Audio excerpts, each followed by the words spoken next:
24 മണിക്കൂർ നമ്മുടെ കൂടെ ആരുണ്ട്? യേശുപ്പച്ചനുണ്ട്. നമ്മളെ കരുതാനും നമ്മളെ നടത്താനും നമ്മളെ താങ്ങാനും നമ്മളെ അണയ്ക്കാനും ഒക്കെ യേശുപ്പച്ചൻ ഉണ്ട്. സ്തോത്രം. ഇന്ന് നമ്മൾ ഒരുപാട് പ്രസംഗങ്ങൾ കേൾക്കുന്നവരാണ്. ഞാൻ ചോദിക്കട്ടെ, സ്തോത്രം, പ്രസംഗത്തിൻ്റെ വചനം തുടങ്ങുന്നതിന് മുമ്പ് ഞാൻ ചോദിക്കട്ടെ, നമ്മൾ ഓരോ ആരാധനകൾക്കും പങ്കെടുക്കുമ്പോൾ യേശുവിൻ്റെ ശബ്ദം കേൾക്കുന്ന എത്ര പേരുണ്ട്?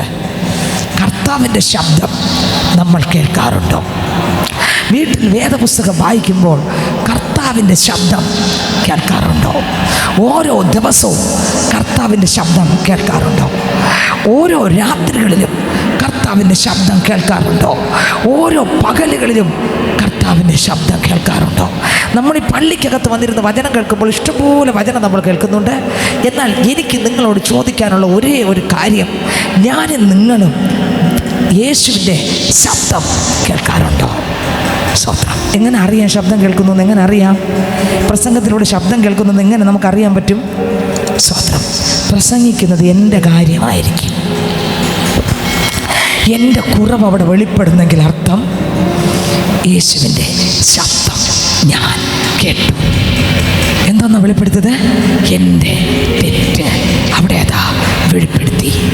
അവിടെ അതാ ഞാൻ സംസാരിച്ച വാക്ക് അതുപോലെ വെളിപ്പെടുത്തി. അവിടെ അതാ ഞാൻ ചെയ്തുകൊണ്ടിരിക്കുന്ന പാപം അതുപോലെ വെളിപ്പെടുത്തി. ഇതാ യേശുവിൻ്റെ ശബ്ദം ഞാൻ കേട്ടേ. നിങ്ങളങ്ങനെ കേട്ടിട്ടുണ്ടോ? ഞാൻ ഭാരപ്പെട്ടു, എൻ്റെ ഭാരം ഇതാ ദൈവം അറിഞ്ഞു, എൻ്റെ ഭാരം അതുപോലെ അവിടെ അതാ വെളിപ്പെടുത്തി.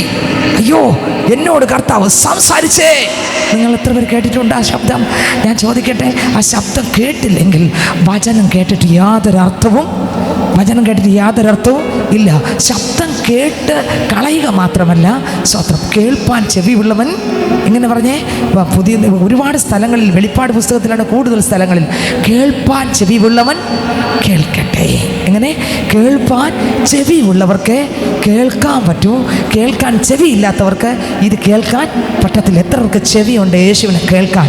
എൻ്റെ കുറവാണ്, വേദപുസ്തകത്തിൽ എൻ്റെ കുറവാണ് ദൈവവചനത്തിലൂടെ വെളിപ്പെടുത്തിയാൽ, എൻ്റെ ദൈവമേ, അത് എൻ്റെ കുറവാണ് വെളിപ്പെടുത്തിയത്, എൻ്റെ തെറ്റാണ് വെളിപ്പെടുത്തിയത്, എൻ്റെ കാര്യങ്ങളാണ് പറഞ്ഞുകൊണ്ടിരുന്നത് എന്ന് ഈ വചനം കേൾക്കുമ്പോൾ എൻ്റെ മനസ്സിനകത്ത് അത് കത്തിയാൽ ഞാൻ പറയാം, അത് കേട്ടത് മറ്റാരുടെ ശബ്ദമല്ലേ, അല്ല, അത് ദൈവത്തിൻ്റെ ശബ്ദമാണ്. അപ്പോൾ ഞാൻ ചോദിക്കട്ടെ, ഓരോ ആരാധനയ്ക്കകത്തും ഓരോ ദിവസവും ഓരോ വചനം നമ്മൾ വായിക്കുമ്പോൾ ഈ ശബ്ദം കേൾക്കുന്നു എങ്കിൽ ഞാൻ നിങ്ങളോടൊരു സത്യം പറയാം. ഞാൻ പറയാം, നിങ്ങൾ യഥാർത്ഥമായി യേശുവിൻ്റെ ശബ്ദം കേൾക്കുന്നുണ്ട്. 2, കേൾക്കുന്നുണ്ടെങ്കിൽ ഞാൻ ചോദിക്കട്ടെ, കേൾക്കുന്ന ശബ്ദം യേശുവിൻ്റെതാണെന്നും എന്നോടാണ് പറയുന്നതെന്നും അറിയാം. പക്ഷേ അത് ഗ്രഹിക്കുന്നുവോ? കേട്ടാൽ മാത്രം പോരാ, പിന്നെ എന്ത് ചെയ്യണം? അത് ഗ്രഹിക്കണം. Oh Jesus. 1 കേൾക്കണം, 2 അത് ഗ്രഹിക്കണം. ഇനി ഗ്രഹിക്കുന്നത്, സ്തോത്രം, ഇപ്പോൾ ഉദാഹരണം, നമ്മൾ നമ്മുടെ വിശപ്പിന് ആഹാരം കഴിക്കൂലേ? സ്തോത്രം, ഹല്ലേലൂയ. ആഹാരത്തിന് വേണ്ടിയാണോ ജീവിക്കുന്നത്? അതോ വിശപ്പിന് വേണ്ടിയാണോ ആഹാരം കഴിക്കുന്നത്? അല്ലെങ്കിൽ ജീവിക്കാൻ വേണ്ടിയാണോ ആഹാരം കഴിക്കുന്നത്? അതോ സ്തോത്രം ആഹാരത്തിന് വേണ്ടിയാണോ ജീവിക്കുന്നത്? ചിന്തിച്ച് നോക്കിയാൽ, നിങ്ങൾ ചിന്തിച്ചിട്ടുണ്ട് ഇതൊക്കെ? കർത്താവേ, ഞാൻ ജീവിക്കുന്നത് ആഹാരത്തിന് വേണ്ടിയാണോ, അതോ സ്തോത്രം ഞാൻ ജീവിക്കുന്നത്, കർത്താവേ, ഞാൻ ഓരോ സെക്കൻഡ് ജീവിക്കുന്നത് ഈ ലോകത്തിലുള്ള ചില കാര്യങ്ങൾക്ക് വേണ്ടിയാണോ, അതോ ഞാൻ യേശുവിന് വേണ്ടിയാണോ? 2, ഞാൻ കർത്താവേ ഈ ഭൂമിയിൽ സ്തോത്രം ഭക്ഷണം കഴിക്കാനായിട്ടാണോ ഞാൻ ജീവിക്കുന്നത്, അതോ എൻ്റെ ജീവൻ നിലനിർത്താനാണോ ഞാൻ ഭക്ഷണം കഴിക്കുന്നത്? ചിന്തിച്ചു നോക്കിയേ. കർത്താവേ സ്തോത്രം, എൻ്റെ ജഡം എപ്പോഴും പ്രവർത്തിക്കുന്നത്, എൻ്റെ ജഡത്തിൻ്റെ പ്രവർത്തികൾ എപ്പോഴും ഈ ഭൂമിയിൽ ഇടപെട്ടുകൊണ്ടിരിക്കുന്നത്, കർത്താവേ ഈ ലോകത്തിൻ്റെ ഇമ്പങ്ങളിലേക്ക് പോകാനാണോ ഈ ജഡത്തിനെ ഞാൻ വിട്ടുകൊടുക്കുന്നത്, അതോ എൻ്റെ ഈ ജഡം എൻ്റെ കർത്താവിൻ്റെ ആത്മാവിനാൽ കെട്ടപ്പെടാനാണോ ഞാൻ വിട്ടുകൊടുക്കുന്നത്? നിങ്ങൾ ചിന്തിച്ചിട്ടുണ്ടോ? ഇതൊക്കെ ചിന്തിക്കാറുണ്ടോ? ഹല്ലേലൂയ. ചിന്തിക്കണം. കർത്താവേ, എൻ്റെ ജഡം ലോകത്തിന് അനുരൂപമായിട്ടാണോ ഞാൻ വിട്ടുകൊടുത്തുകൊണ്ടിരിക്കുന്നത്, അതോ ദൈവത്തിന് അനുരൂപമായിട്ടാണോ ഞാൻ വിട്ടുകൊടുത്തുകൊണ്ടിരിക്കുന്നത്? കർത്താവെ, ഞാൻ ഭക്ഷണം കഴിക്കുന്നത് കർത്താവെ, ഞാൻ സ്വത്രം എൻ്റെ ദൈവമേ എൻ്റെ ജീവൻ നിലനിർത്താനാണോ, അതോ ഞാൻ ജീവിക്കുന്നതേ ഭക്ഷണം തിരിഞ്ഞു മറിഞ്ഞു കണ്ടോ, ഞാൻ ജീവിക്കുന്നതേ ആഹാരത്തിന് വേണ്ടിയാണോ? കർത്താവെ, ഞാൻ ജീവിക്കുന്നത് അങ്ങേക്ക് വേണ്ടിയാണോ, ഞാൻ ജീവിക്കുന്നത് സാത്താന് വേണ്ടിയാണോ? കർത്താവെ, ഞാൻ ഈ ഭൂമിയിലായിരിക്കുന്ന 4 വിരൽ നീളം ഈ ലോകത്തിലുള്ള എന്തെങ്കിലും കണ്ടുകൊണ്ടാണോ ജീവിക്കുന്നത്, അതോ എൻ്റെ യേശുവിന് വേണ്ടിയാണോ ജീവിക്കുന്നത്? ശ്രദ്ധിച്ച് കേൾക്കണമേ. അപ്പോൾ ഞാൻ ചോദിച്ചൊന്ന് വേറൊന്നുമല്ല, ഒന്ന് എൻ്റെ യേശുവിൻ്റെ ശബ്ദം കേൾക്കാൻ നമുക്ക് കഴിയണം. ഇനി സ്വത്രം എങ്ങനെ ശബ്ദം കേൾക്കാമെന്ന് ചോദിച്ചാൽ, വചനം വായിക്കുമ്പോൾ കേൾക്കാൻ പറ്റും. എൻ്റെ കാര്യങ്ങളാണ് ആ വചനത്തിലൂടെ ഞാൻ വായിച്ചുകൊണ്ടിരിക്കുന്നെങ്കിൽ ഒരു വനിത വ്യക്തമായും സ്പഷ്ടമായും കൃത്യമായും എന്നോട് ഇടപെട്ടുകൊണ്ടിരിക്കുന്നു. എനിക്ക് പ്രസംഗം കേൾക്കുമ്പോഴാകട്ടെ, ആരാധനയ്ക്ക് വചനം കേട്ടുകൊണ്ടിരിക്കുമ്പോൾ സഭയ്ക്കകത്താകട്ടെ, ഞാൻ ഒറ്റയ്ക്കിരുന്ന് വായിച്ചുകൊണ്ടിരിക്കുമ്പോഴാകട്ടെ, എന്നോട് സംസാരിച്ചു കൊണ്ടിരിക്കുന്നെങ്കിൽ ഞാൻ പറയാം, സ്തോത്രം, എൻ്റെ കർത്താവ് എൻ്റെ കാര്യങ്ങളാണല്ലോ ഈ പറഞ്ഞുകൊണ്ടിരിക്കുന്നത് എന്നെനിക്ക് മനസ്സിലാവും. ഞാൻ ആ ശബ്ദം കേൾക്കും. 2, കേൾക്കുന്ന ശബ്ദം ഞാൻ ഗ്രഹിക്കുന്നുണ്ടോ? ഒരു പാപമാണ് എന്നോട് ഉണർത്തിച്ച, മക്കളെ, നീ ഇന്ന കാര്യം ഇന്ന് ചെയ്തു, അല്ലെങ്കിൽ നീ ഇന്ന കാര്യം ഇന്നലെയും ചെയ്തു, അത് ഇന്നും ചെയ്തു, നീ അത് 2 ദിവസം മുൻപും ചെയ്തു, നീ 3 ദിവസം മുൻപും ചെയ്തു, 4 ദിവസം മുൻപും ചെയ്തു, 5 ദിവസം മുൻപും ചെയ്തു, ആ കാര്യം ഇത് ഇന്നും ചെയ്തുകൊണ്ടിരിക്കുന്നു, അത് പാടില്ല എന്നുള്ള ശബ്ദം ഞാൻ കേട്ടു. അത് ഞാൻ ഗ്രഹിക്കുന്നുണ്ടോ? ഇനി ഗ്രഹിച്ച ശേഷം അത് സ്വത്രം ആ പാപത്തിൽ നിന്ന് ജയിക്കാൻ ഞാൻ എൻ്റെ ദൈവത്തിൻ്റെ മുമ്പിൽ വീണിട്ടുണ്ടോ? ഇത് 3 ഉണ്ടെങ്കിൽ ഞാൻ പറയും, കേൾക്കാൻ കഴിഞ്ഞാൽ, ഗ്രഹിക്കാൻ കഴിഞ്ഞാൽ, വീഴാൻ കഴിഞ്ഞാൽ, ബാക്കിയെല്ലാം ചെയ്യുന്ന ദൈവമാണ്. നിങ്ങൾക്ക് എത്രക്കും മനസ്സിലായി? കേട്ടില്ലെങ്കിൽ നമ്മൾ എന്ത് ചെയ്യത്തില്ല? ഗ്രഹിക്കാൻ പറ്റത്തില്ല. ഗ്രഹിച്ചില്ലെങ്കിൽ എന്ത് ചെയ്യാൻ പറ്റത്തില്ല? വീഴാനും പറ്റത്തില്ല. നമ്മൾ കർത്താവിൻ്റെ വചനം കേൾക്കുമ്പോൾ അത് എൻ്റെ യേശുവിൻ്റെ ശബ്ദം എന്നോട് സംസാരിക്കുന്നതായിട്ട് എനിക്ക് കേൾക്കാൻ കഴിയണം. കേൾക്കണമെങ്കിൽ ഇരിക്കുന്ന നിലം എങ്ങനെ ഇരിക്കണം?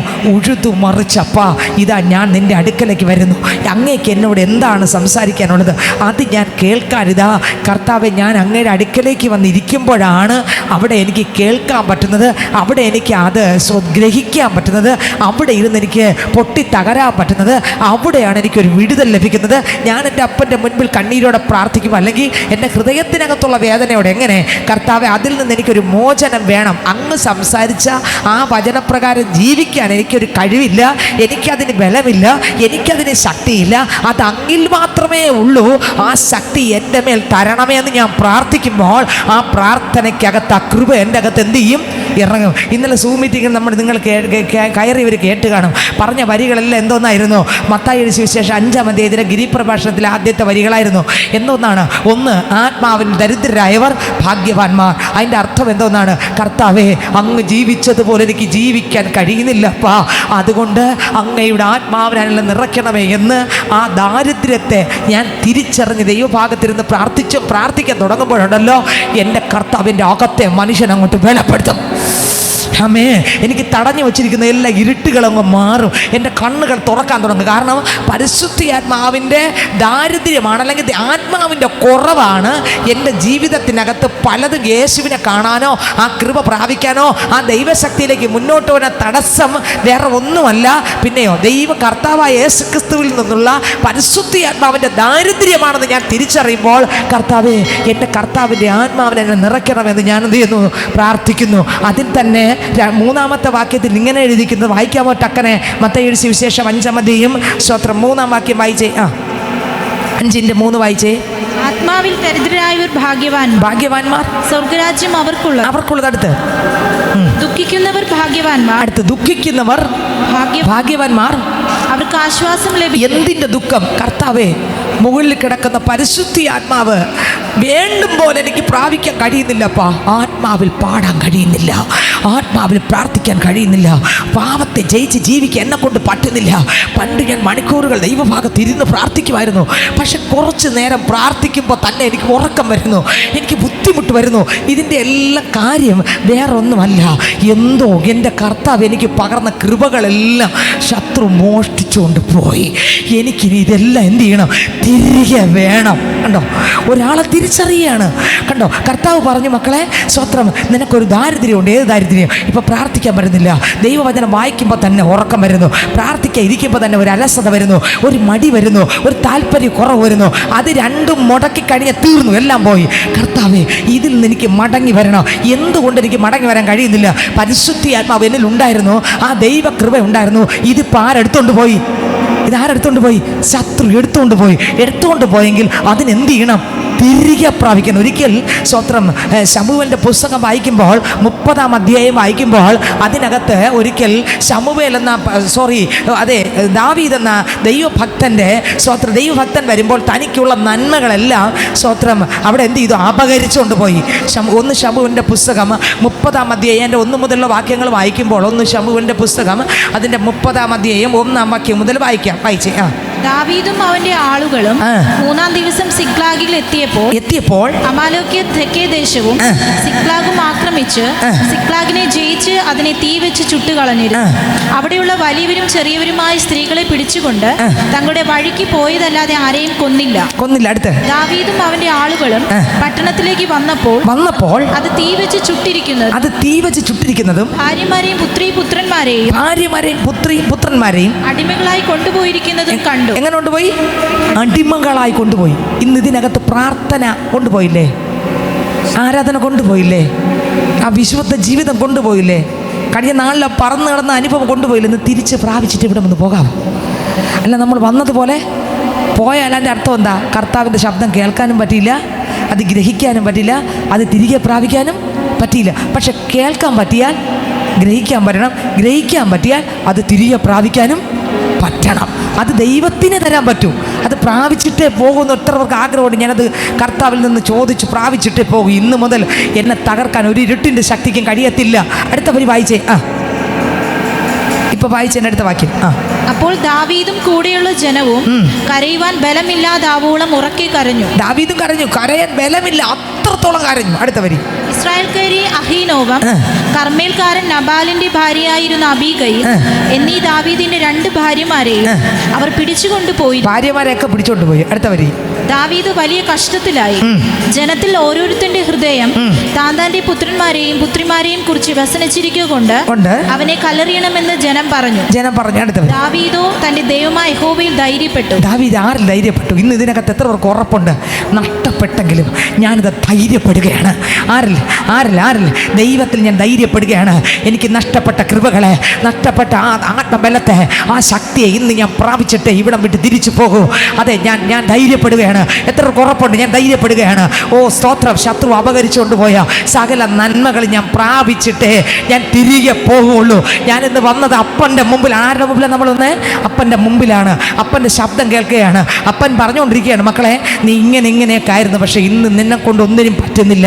നീ തളർന്നിരിക്കുന്നു, നീ ശോഷിച്ചിരിക്കുന്നു, ആത്മീകമായി മുന്നോട്ട് പോകാൻ കഴിയുന്നില്ല, എവിടെയൊക്കെയോ നീ വീണിരിക്കുന്നു. അല്ലെങ്കിൽ നീ ഒരു ഉറക്കം ഉറങ്ങി എണീക്കുമ്പോൾ സ്വോത്രം പറഞ്ഞ് അന്യഭാഷ പറഞ്ഞ് സ്തുതിക്കുമായിരുന്നു. ഇന്ന് അതിന് പറ്റുന്നില്ല. ഓ, നീ പകൽ യാമങ്ങളിൽ ഇരിക്കുമ്പോഴൊക്കെ നിന്റെ ഹൃദയം കൊണ്ട് സ്തോത്രം സ്തുതിക്കുകയും മഹത്വപ്പെടുത്തുകയും ചെയ്യുമായിരുന്നു. സ്തോത്രം. നീ ദൈവത്തെക്കുറിച്ച് ആലോചിക്കുമായിരുന്നു, വചനത്തെക്കുറിച്ച് ആലോചിക്കുമായിരുന്നു. എന്നാൽ ഇതിനൊന്നിനും ഇന്ന് പറ്റുന്നില്ല. ഇന്ന് നീ ചിന്തിക്കുന്ന എല്ലാം നിന്റെ പ്രശ്നമാണ്. ഇന്ന് നീ ചിന്തിക്കുന്ന എല്ലാം നിന്റെ പ്രതിസന്ധികളാണ്. ഇന്ന് അവിടെ നിന്നെല്ലാം എൻ്റെ കൃപ നിനക്ക് നഷ്ടപ്പെട്ടു പോയി. ഇതെല്ലാം തിരികെ പ്രാപിക്കാൻ ദൈവത്തിൽ ധൈര്യപ്പെടാൻ എത്രവർക്ക് ഉറപ്പുണ്ട്? എന്നാൽ ഞാൻ പറയാം, തിരികെ പോകുമ്പോൾ അത് പ്രാപിച്ചിട്ടേ. ഇന്ന് കർത്താവിൽ ആയിരുന്നാ പ്രാപിക്കുന്നത്? കർത്താവിൽ നിന്ന് പ്രാപിച്ചിട്ടേ പോകുള്ളൊരു ഉറപ്പ് എനിക്ക് നിങ്ങൾക്ക് ഉണ്ടെങ്കിൽ ഞാൻ പറയാം, തിരികെ പോകുമ്പോൾ പ്രാപിച്ചിട്ടേ പോകൂ. ദാവീദ് എന്ത് ചെയ്തു? ധൈര്യപ്പെട്ടു. ആരിൽ ധൈര്യപ്പെട്ടു? ദൈവത്തിൽ ധൈര്യപ്പെട്ടു. അടുത്ത വരി വായിച്ചേ. ദാവീദ് അഹീമേലെക്കിന്റെ മകനായ അബ്യാഥാർ പുരോഹിതനോട് ഏഫോദ് ഇവിടെ കൊണ്ടുവരിക എന്ന് പറഞ്ഞു. അടുത്ത വരി. അബ്യാഥാർ ഏഫോദ് ദാവീദിന്റെ അടുക്കൽ കൊണ്ടുവന്നു. എന്നാൽ ദാവീദ് യഹോവയോട്, ഞാൻ ഈ പരീക്ഷയെ പിന്തുടരണമോ, അവരെ എത്തിപ്പിടിക്കണമോ എന്ന് ചോദിച്ചു. കണ്ടോ, ദാവീദ് ചോദിച്ചു, അപ്പച്ചാ എന്നെ പിന്തുടർന്ന് എന്നെ തകർത്തുകൊണ്ടിരിക്കുന്ന ഇരുട്ടിൻ്റെ വ്യാപാരങ്ങൾ ഞാൻ പിടിക്കണോ? ഹല്ലേലൂയ. എൻ്റെ ജീവിതത്തിനകത്തൊരു സ്വസ്ഥതയും സമാധാനം സന്തോഷം തരാതെ ജീവിതത്തിനകത്ത് ഒന്ന് മാറി പ്രശ്നം കൊണ്ട് ഇടുന്ന ഇരുട്ടിൻ്റെ ശക്തിയെ ഞാൻ പിന്തുടരണോ, ഞാൻ പിടിക്കണോ എന്ന് നമ്മൾ എന്ത് ചെയ്യണം? കർത്താവിനോട് എന്ത് ചെയ്യണം? ചോദിക്കണം. ചോദിക്കുമ്പോൾ ശബ്ദം കേൾക്കും. വായിച്ചടുത്ത വരി. പിന്തുടരുക, നീ അവരെ നിശ്ചയമായി എത്തിപ്പിടിക്കും. ദൈവം പറഞ്ഞു, മക്കളെ നീ പിന്തുടർന്നോ, നിന്നിൽ നിന്ന് എന്തൊക്കെ കൊണ്ടുപോയോ അതിനെല്ലാം നീ എന്ത് ചെയ്യും? നിശ്ചയമായി. എങ്ങനെ വാക്കെങ്ങനെ? നിശ്ചയമായി. ഒന്നുകൂടെ വായിച്ചേ. നിശ്ചയമായി. പിന്തുടരുക, നീ അവരെ നിശ്ചയമായി എത്തിപ്പിടിക്കും. നീ അവരെ നിശ്ചയമായി എത്തിപ്പിടിക്കും. എന്ത് പറഞ്ഞു? എത്തിപ്പിടിക്കും. നീ പിന്തുടർന്നോ, നീ നിശ്ചയമായിട്ട് എന്ത് ചെയ്യാൻ പോകുന്നു? എത്തിപ്പിടിക്കാൻ പോകുന്നു. അടുത്ത വരി. സകലവും വീണ്ടുകൊള്ളുമെന്ന് ഉള്ളപ്പാടുണ്ടായി. എങ്ങനെ? ശകലവും എന്നല്ല, പിന്നെ നഷ്ടപ്പെട്ടതെല്ലാം വീണ്ടുകൊള്ളാൻ പോകുക. എങ്ങനെ? നഷ്ടപ്പെട്ട കൃപകൾ, നഷ്ടപ്പെട്ട അഭിഷേകം, നഷ്ടപ്പെട്ട പ്രാർത്ഥന, നഷ്ടപ്പെട്ട വിശുദ്ധ ജീവിതം ഒരു തീ പോലെ, ആമേൻ, അന്ധകാര ശക്തിക്ക് തൊടാൻ പറ്റാത്ത വിധം ഒരു തീ പോലെ, പാവത്തിന് തൊടാൻ പറ്റാത്ത വിധം ഒരു തീ പോലെ അകത്തെ മനുഷ്യൻ ബലപ്പെട്ട് ഓരോ സെക്കൻഡും അന്യ ഭാഷകളാൽ നിറഞ്ഞ് രാത്രിയും പകലും പ്രാർത്ഥിച്ച് ആരാധിച്ച് നടന്നൊരു സമയമുണ്ട്. ഓർമ്മയുണ്ടോ നിങ്ങൾക്ക്? ഹല്ലേലൂയ. ഭയങ്കര ഒരു ആനന്ദം, ഭയങ്കര ഒരു ധൈര്യം, ഭയങ്കര ഒരു ഉറപ്പ്, ഭയങ്കര ഒരു പ്രത്യാശ. ഇല്ല, എന്ത് പ്രതികൂലം കാണുമ്പോൾ ധൈര്യത്തോടെ പറയുന്നു, ഇല്ല, ഇതൊന്നും സാരമല്ല, ഇതൊന്നും ഇനി എന്നെ തകർക്കാൻ കഴിയത്തില്ല എന്ന് പറയുന്ന ഒരു കാലഘട്ടം ഉണ്ടായിരുന്നു. എൻ്റെ ദൈവം പറഞ്ഞ, മക്കളെ നീ പിന്തുടരുക, നീ പിടിക്കും. ആമേൻ. ശകലമൊന്നല്ല, നീ സകലവും നിന്നിൽ എന്തെല്ലാം അപകരിച്ചു കൊണ്ടുപോയോ അതെല്ലാം നീ പിന്തുടർന്ന് എന്ത് ചെയ്യും? പിടിക്കും. പിന്തുടർന്ന് എന്ത് ചെയ്യും? പിടിക്കും. പിന്തുടർന്ന് എന്ത് ചെയ്യും? പിടിക്കും. ദൈവത്തിന് സ്തോത്രം. ഇനി മത്തായിലേക്ക് വരാം. അങ്ങനെയാണെങ്കിൽ ഇന്ന് ഇതിനകത്ത് ഓരോ മക്കളുടെ ജീവിതത്തിനകത്ത് വലിയൊരു ദൈവപ്രവൃത്തി വെളിപ്പെടണം. അസാധാരണമായ കൃപ പ്രാപിച്ചിട്ട് തിരികെ പോകാവൂ. ആ ദൈവത്തിൻ്റെ കൃപ മനുഷ്യൻ്റെ ശക്തിയല്ല, ദൈവത്തിൻ്റെ ശക്തി. നമുക്കൊരിക്കലും ആ ദൈവത്തിൻ്റെ കൃപകളെ സ്തോത്രം ലോകത്തിലുള്ള ഒരാളിൽ നിന്ന് വാങ്ങാൻ പറ്റത്തില്ല. ഇത് വാങ്ങണമെങ്കിൽ ആരുടെ അടുത്ത് തന്നെ വരണം?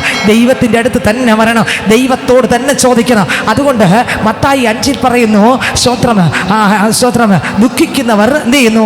എന്തിനു വേണ്ടി? ഈ പരിശുദ്ധാത്മാവിന് വേണ്ടി ദുഃഖിക്കുന്നവർ ഭാഗ്യവാന്മാർ. കർത്താവേ, എനിക്കും വേണ്ടും പോലെ പ്രാർത്ഥിക്കാം, ആത്മാവിൽ പ്രാർത്ഥിക്കാം. ദൈവഹിതപ്രകാരം പ്രാർത്ഥിപ്പാ, ദൈവ ഇഷ്ടം അറിഞ്ഞ് പ്രാർത്ഥിപ്പാ, കോട്ടകളെ ഉടച്ച് പ്രാർത്ഥിക്കാം, ആത്മാവിൽ പ്രാർത്ഥിക്കാം, പോരാടി പ്രാർത്ഥിപ്പാ, ശത്രുവിൻ്റെ പദ്ധതികളെ തിരിച്ചറിഞ്ഞ് പ്രാർത്ഥിപ്പാ. പരിശുദ്ധാത്മാവേ, ആരൊക്കെ പറയുന്നുണ്ട് എൻ്റെ മേലോടുന്ന കൃപ തരണമേ അപ്പാ? ആത്മാവിൽ പ്രാർത്ഥിക്കണം, ദൈവാത്മാവിൻ്റെ ഇഷ്ടപ്രകാരം പ്രാർത്ഥിക്കണം. ദൈവാത്മാവിൻ്റെ ഇഷ്ടപ്രകാരം പ്രാർത്ഥിക്കുന്ന പ്രാർത്ഥനയ്ക്ക് 100% മറുപടി വരും. ആത്മാവിൽ 100% മറുപടി വരും. എന്തുകൊണ്ടാണ്? ആത്മാവിന് ദൈവ ഇഷ്ടം അറിയാം. ആ ആത്മാവ് പ്രാർത്ഥിക്കുന്ന പ്രാർത്ഥനയ്ക്ക് എല്ലാത്തിനും മറുപടി വരും. കാരണം ഇഷ്ടമില്ലാത്തതൊന്നും പ്രാർത്ഥിക്കില്ല, ദൈവ ഇഷ്ടമുള്ളതേ പ്രാർത്ഥിക്കുന്നതിനെല്ലാം മറുപടിയും ഉണ്ട്. ദൈവത്തിന് സ്തോത്രം. അടുത്ത വാക്യം വായിച്ചേ. 5-ാമത്തെ അടുത്ത വാക്യം. സൗമ്യതയുള്ളവർ ഭാഗ്യവാന്മാർ. അടുത്ത് നോക്കിയേ, ഈ സൗമ്യത എന്ന് പറയുന്നത് 2 സൗമ്യത ഉണ്ട്. ഒന്ന്, ഈ ലോകത്തിലെ ഒരു സൗമ്യത. ചില മനുഷ്യർ നമ്മൾ സംസാരിച്ചുകൊണ്ടിരിക്കുമ്പോൾ സൗമ്യതയോടെ ഇടപെടും അല്ലേ? അപ്പോൾ നമ്മൾ പറയും, ഇതൊരു സൗമ്യനാ. ചില ഹൈന്ദവരുണ്ട്, ചില മുസ്ലിം സഹോദരങ്ങളുണ്ട്, ചില കർത്താവിനെ ആരാധിക്കുന്നവരുണ്ട്, ചിലർ CSIയിലുള്ളവർ, RCയിലുള്ളവർ, പെന്തക്കോസ്തിലുള്ളവർ, വ്യത്യസ്തമായ സഭകളിലുള്ളവർ സൗമ്യതയോടെ ഇടപെടുന്നവരുണ്ട്, സൗമ്യതയോടെ സംസാരിക്കുന്നവരുണ്ട്. അയ്യോ ഇതെന്തോന്ന് ശബ്ദമെന്ന് ചിലർ പറഞ്ഞിട്ടുണ്ട്. ദൈവത്തിന് സ്തോത്രം. അയ്യോ ഇതെന്തോന്ന് ഈ സ്തോത്രം. കഴിഞ്ഞ ദിവസം ഒരാളെന്നോട് പറഞ്ഞതാണ്, എല്ലായിടത്തും ആരാധനയ്ക്കും അവർ സ്തോത്രം അന്യ ദൈവങ്ങളുടെ അടുക്കൽ തൊഴാൻ പോകും.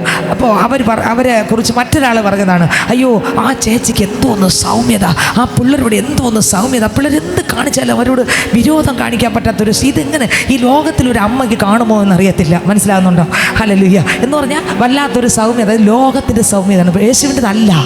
അത് ചില ആൾക്കാർക്ക് ഉണ്ട്. പക്ഷെ നമുക്ക് വരാനുള്ള സൗമ്യത ആരുടേതാ? യേശുവിൻ്റെ സൗമ്യത. ഹല്ലേലൂയ. അപ്പോൾ സൗമ്യത ഉള്ളവർ, വായിച്ച വാക്യം, സൗമ്യതയുള്ളവർ ഭാഗ്യവാന്മാർ. അവരാണ് ഭാഗ്യവാന്മാർ, ലോകത്തിൻ്റെ സൗമ്യത ഉള്ളവരല്ല.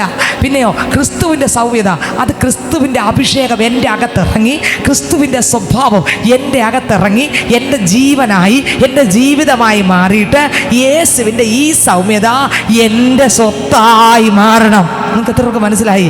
അപ്പോൾ ഞാൻ ഇടപെടുമ്പോൾ, ഞാൻ പോകുമ്പോൾ, ഞാൻ വരുമ്പോൾ യേശുവിൻ്റെ സ്വഭാവത്താൽ നിറഞ്ഞു വരുന്ന ആ സൗമ്യത, ദൈവത്തിന് സ്തോത്രം. അങ്ങനെ വരുന്ന സൗമ്യതയ്ക്ക് എവിടെ വിലയുള്ളൂ? ദൈവത്തിൻ്റെ അടുത്ത് വിലയുള്ളൂ. അല്ലാതെ നമ്മൾ പതുക്കെ സംസാരിച്ച സൗമ്യതയാകുമോ? ഇല്ല. ശാന്തമായി സ്നേഹത്തോടെ ഇടപെട്ട സൗമ്യത ഇല്ല. ക്രിസ്തുവിൻ്റെ സ്വഭാവം എന്ന സൗമ്യത അത് പൈസ കൊടുത്താൽ കിട്ടുമോ? ഇല്ല. അത് സ്തോത്രം ആരുടെയെങ്കിലും അടുക്കൽ പോയാൽ കിട്ടുമോ? ഇല്ല. പിന്നെ അത് ആരിലൂടെ ഉള്ളൂ? അത് ദൈവത്തിലൂടെ ഉള്ളൂ. ദൈവത്തിൽ നിന്ന് തന്നെ പ്രാപിക്കണം. അത് ക്രിസ്തുവിലുള്ളതാണ്. ഹല്ലേലൂയ. ഈ സൗമ്യത നമ്മുടെ അകത്ത് വന്നാൽ, ഞാൻ പറയാം, സ്തോത്രം, പഴയ നിയമത്തിനകത്ത് പറയുന്നു, കർത്താവിൻ്റെ സൗമ്യത നമ്മളെ വലിയവരാക്കി. ഓ ജീസസ്, ഹല്ലേലൂയ, ദൈവത്തിന് സ്തോത്രം. അടുത്ത വാക്യം വായിച്ചേ. സൗമ്യതയുള്ളവർ ഭാഗ്യവാന്മാർ, അവർ എന്ത് അവകാശമാക്കും? ഭൂമിയെ. അടുത്ത വരി. നീതിക്ക് വിശന്ന് ദാഹിക്കുന്നു. അപ്പോൾ പ്രാർത്ഥിക്കുമ്പോൾ നമ്മൾ പറയണം, കർത്താവേ, എൻ്റെ അപ്പൻ്റെ സൗമ്യത എൻ്റെ അകത്ത് വരട്ടെ അപ്പച്ച, എൻ്റെ കർത്താവിൻ്റെ ആത്മാവിനാൽ എന്നെ നിറയ്ക്കണേ അപ്പച്ച. കർത്താവെ, അടുത്ത് നീതിക്ക് വേണ്ടി യേശുപ്പച്ചൻ്റെ നീതി എൻ്റെ ജീവിതത്തിനകത്ത് വരട്ടെ. എൻ്റെ സ്വയം നീതികളെല്ലാം ആരൊക്കെ പ്രാർത്ഥിക്കും, ആർക്കൊക്കെ പരിശുദ്ധ ആത്മാവിൻ്റെ കൃപ വേണം? കർത്താവെ, എൻ്റെ നീതി ഇടിയട്ടപ്പാ, അങ്ങയുടെ നീതി. എൻ്റെ നീതിയല്ല, എൻ്റെ ന്യായമല്ല, എൻ്റെ നന്മയല്ല, എൻ്റെ നീതി പ്രവർത്തികളല്ല കറ പുരണ്ട തുണി പോലെയാണ്. അങ്ങനെയെങ്കിൽ യേശുവേ, അങ്ങയ്ക്കൊരു നീതിയുണ്ട്. ആ നീതി എൻ്റെ അകത്ത് വരട്ടെ എന്ന് പ്രാർത്ഥിക്കുമ്പോൾ ആ നീതി എന്ത് ചെയ്യും? എൻ്റെ അകത്ത് വരും. നീതിക്ക് വിശന്ന് ദാഹിക്കുന്നവർ ഭാഗ്യവാന്മാർ, അവർക്ക് എന്ത് വരും? തൃപ്തി വരും, തൃപ്തി വരും. ആമേൻ. അപ്പാ, നീതി എൻ്റെ അകത്ത് വരട്ടെ, യേശുപ്പച്ചൻ്റെ നീതി എൻ്റെ അകത്ത് വരട്ടെ. അടുത്ത വരി വായിച്ചേ. കരുണയുള്ളവർ ഭാഗ്യവാന്മാർ, അവർക്ക് കരുണ ലഭിക്കും. നോക്കിയേ, എത്രവർക്ക് കരുണയുണ്ട്. ദൈവത്തിന് സ്തോത്രം. ഇത് ആരുടെ സ്വഭാവമാണ് കരുണ? യേശുവിൻ്റെ സ്വഭാവമാണ്. ആ കർത്താവിൻ്റെ കരുണയാണ് ഞാനും നിങ്ങളും. കർത്താവ് കരുണ കാണിച്ചുകൊണ്ട് നമ്മൾ ഈ പള്ളിക്കകത്ത് നിൽക്കുന്നത്. സ്തോത്രം. കർത്താവിൻ്റെ കരുണയുടെ തരികളാണ്. നമ്മുടെ പാവം ദൈവം കണക്കെടുത്തെങ്കിൽ, നമ്മുടെ പാവം ക്ഷമിക്കാൻ തക്ക ഒരു കരുണ യേശുപ്പൻ ഇല്ലായിരുന്നെങ്കിൽ, യേശുപ്പച്ചൻ ഈ പാവി ഏഴை ഒന്നുമല്ലാത്ത എന്നെ കർത്താവ് കണ്ട് എന്നോടുള്ള കരുണ കൊണ്ടല്ലേ യേശുക്രിസ്തു മുഴുവനും ഏൽപ്പിച്ചു കൊടുത്തത്. അങ്ങനൊരു കരുണ എന്നോട് കാണിക്കാതിരുന്നെങ്കിൽ ഞാൻ നിങ്ങളിവിടെ കാണുമോ? ഇല്ല. ദൈവത്തിന് സ്തോത്രം. എന്താണ് കർത്താവിൻ്റെ കരുണ? ആ സ്തോത്രം, ആ കരുണയുടെ തരികളാണ് ഇന്ന് ഞാൻ പറയട്ടെ, ഈ കരുണ ഉള്ളവർ ആരാ? കരുണയുള്ളവർ ഭാഗ്യവാന്മാർ. എന്ത് സംഭവിക്കും? കരുണയുള്ളവർ ഭാഗ്യവാന്മാർ, അവർക്ക് എന്ത് ലഭിക്കും? കരുണ ലഭിക്കും. അപ്പോൾ ഈ കരുണ ആരിലേ ഉള്ളൂ? യേശുവിലേ ഉള്ളൂ. ഈ കരുണ, ദൈവത്തിൻ്റെ കരുണ എന്ന സ്വഭാവം, അതേ സ്വഭാവം എൻ്റെ അകത്ത് എന്ത് ചെയ്യണം? വരണം. എങ്കിലേ മറ്റൊരാളിനോട് ഞാൻ എന്ത് ചെയ്യുള്ളൂ? യേശുവിൻ്റെ ആത്മാവിലുള്ള കരുണ കാണിക്കാൻ പറ്റും. അല്ലെങ്കിൽ ഞാൻ കരുണ കാണിക്കും. ഒരു ജഡ മനുഷ്യൻ എത്ര കരുണ കാണിക്കാൻ പറ്റും? അത്രയേ പറ്റൂ. അത് എല്ലാ മനുഷ്യനും ചിലപ്പോൾ ചില ആൾക്കാർ കരുണയുണ്ട്. എന്ത് കരുണ? ഒരു ജഡ മനുഷ്യൻ എത്ര കരുണ കാണും? അത് കാണും. പക്ഷേ ആ കരുണ നിലനിൽക്കുന്ന കരുണയല്ല. പക്ഷേ യേശുവിൻ്റെ കരുണ നിലനിൽക്കുന്നതാണ്. അത് ക്രിസ്തുവിലേ ഉള്ളൂ. ഈ കരുണ ആരകത്ത് വരണം? അത് കരുണ ആരുടെ സ്വന്തം? യേശുവിൻ്റെത്. ആ കരുണ എൻ്റെ അകത്ത് വരുമ്പോൾ എനിക്ക് എല്ലാവരോടും എന്തിനു പറ്റും? എൻ്റെ അയൽവക്കത്തുകാരോട്, എൻ്റെ ശത്രുക്കളോട്, എൻ്റെ വീട്ടുകാരോട്, എൻ്റെ നാട്ടുകാരോട്, എന്നെ ഉപദ്രവിക്കുന്നവരോട്. കണ്ടോ, ഇതെല്ലാം ആരുടെ സ്വഭാവമാണ്? ഇതെല്ലാം ആരുടെ സ്വഭാവം? യേശുവിൻ്റെതാ. ഇതൊക്കെ അതാണ്. ഇവിടെയാണ് നമ്മുടെ ജീവിതത്തിനകത്ത് എന്ത് വരേണ്ടത്? കർത്താവ്, എനിക്ക് എൻ്റെ മക്കളോട് കരുണ കാണിക്കാൻ പറ്റുന്നുണ്ട്, പക്ഷേ എനിക്ക് പുറത്തുള്ളവരോട് കരുണ കാണിക്കാൻ പറ്റുന്നില്ല. ആ കരുണ ദൈവത്തിൻ്റെതല്ല. സ്തോത്രം. നമുക്ക് പുറത്തുള്ളവരോടും നമ്മളെ കുടുംബത്തിനകത്തുള്ള കരുണ തന്നെ പുറത്തുള്ളവരോട് കാണിക്കാൻ പറ്റുന്നെങ്കിൽ ഞാൻ പറയാം, അത് നമ്മളത് ആരുടേതും അല്ലതാ, അത് ദൈവത്തിൻ്റെതാണ്. ഹല്ലേലൂയ. ഒരാൾ എന്ത് കാണിച്ചാലും അവരോട് കരുണ കാണിക്കാൻ തോന്നുന്നുണ്ട്. അയാളോട് ഒരു വെറുപ്പും തോന്നുന്നില്ല, ഒരു വിരോധവും തോന്നുന്നില്ല. എങ്കിൽ ഞാൻ പറയാം, സ്തോത്രം, ഞാൻ പറയാം, ഇതൊന്നും നമ്മളെ കഴിവല്ല. നമ്മളകത്ത് കർത്താവിൻ്റെ കരുണ ഇവിടെ ദൈവം ഇട്ടിട്ടുണ്ട്. അതുകൊണ്ടാണ് മറ്റൊരാളിനോട് എനിക്ക് കരുണ കാണിക്കാൻ പറ്റുന്നത്. അപ്പോൾ ഈ കരുണയുള്ളവർ ഭാഗ്യവാന്മാർ. വായിച്ചേ, കരുണയുള്ളവർ ഭാഗ്യവാന്മാർ. അവർക്ക് എന്ത് ലഭിക്കും? കരുണ. ഞാൻ കരുണ കാണിച്ചാലേ എനിക്കും എന്ത് ലഭിക്കൂ? നിങ്ങൾ ചിന്തിച്ച് നോക്കിയേ. രണ്ട് കാര്യം. ഒന്ന്, ഞാൻ എൻ്റെ ശത്രുക്കളോട്, എൻ്റെ കടക്കാരോട് ഞാൻ ക്ഷമിച്ചാലേ എൻ്റെ കടങ്ങൾ ആര് ക്ഷമിക്കൂ? രണ്ട് കാര്യം പ്രധാനപ്പെട്ടതാണത് രണ്ടും. സ്വർഗസ്ഥന പ്രാർത്ഥന ഒരു വരിയുണ്ട്. കർത്താവേ, ഞങ്ങളുടെ കടക്കാരോട് ക്ഷമിച്ചിരിക്കുന്നത് പോലെ ഞങ്ങളുടെ കടങ്ങളും ഞങ്ങളോട് ക്ഷമിക്കണമേ. ഞങ്ങളുടെ കടക്കാരോട് ക്ഷമിച്ചിരിക്കുന്നത് പോലെ ഞങ്ങളുടെ കടങ്ങളും ഞങ്ങളോട് എന്ത് ചെയ്യണം? ക്ഷമിക്കണമേ. കണ്ടോ? അപ്പോൾ അവിടെ കർത്താവ് നമ്മുടെ കടം ക്ഷമിക്കണം എങ്കിൽ നമ്മൾ ആരുടെ കടം ക്ഷമിക്കണം? നമ്മുടെ ശത്രുക്കളോട് നമുക്കുള്ള കടവും. ഇനി എൻ്റെ യേശു എന്നോട് കരുണ കാണിക്കണം എങ്കിൽ ഞാൻ ആരോട് കരുണ കാണിക്കണം? ഇത് രണ്ടും മനസ്സിലായെന്നോ എനിക്കറിഞ്ഞൂടാ. അപ്പം എൻ്റെ അകത്ത് എൻ്റെ കഴിവ് കൊണ്ടൊരു കരുണ ഉണ്ടാക്കാൻ പറ്റുമോ? അപ്പം ഈ കരുണ പ്രാർത്ഥിച്ച് ദൈവത്തിൽ നിന്ന്, പരിശുദ്ധ ആത്മാവിലൂടെ ദൈവത്തിൽ നിന്ന് ഞാൻ പ്രാപിക്കണം. പ്രാപിച്ചിട്ട് പറയണം, അപ്പച്ച അങ്ങ് ഇവിടെ കരുണ എൻ്റെ അകത്ത് വരണം, എങ്കിൽ എനിക്ക് മറ്റൊരാളിനോട് കരുണ കാണിക്കാൻ പറ്റൂ. അത് അങ്ങ് എന്നോട് എങ്ങനെയാണോ കരുണ കാണിച്ചത്, ഇതേ കരുണ ഉണ്ടോ ഇതെൻ്റെ ജഡത്തിലൊന്നും വരില്ല, ഇതെൻ്റെ യേശുവിലേ ഉള്ളൂ. ഇത് എത്ര പ്രസംഗിച്ചാലും വരില്ല, ഞാൻ എത്ര പാടിയാലും ഇത് വരില്ല. പിന്നെയോ യേശു കർത്താവിൻ്റെ അകത്തിരിക്കുന്ന ആ കരുണയുടെ കൃപ എൻ്റെ അകത്ത് അങ്ങോട്ട് പകരുമ്പോൾ അതെൻ്റെ അകത്ത് നിറഞ്ഞങ്ങോട്ട് ഒഴുകും പുറത്ത്. അത് എൻ്റെ സ്വന്തമല്ല, പിന്നെ ആരുടേത്?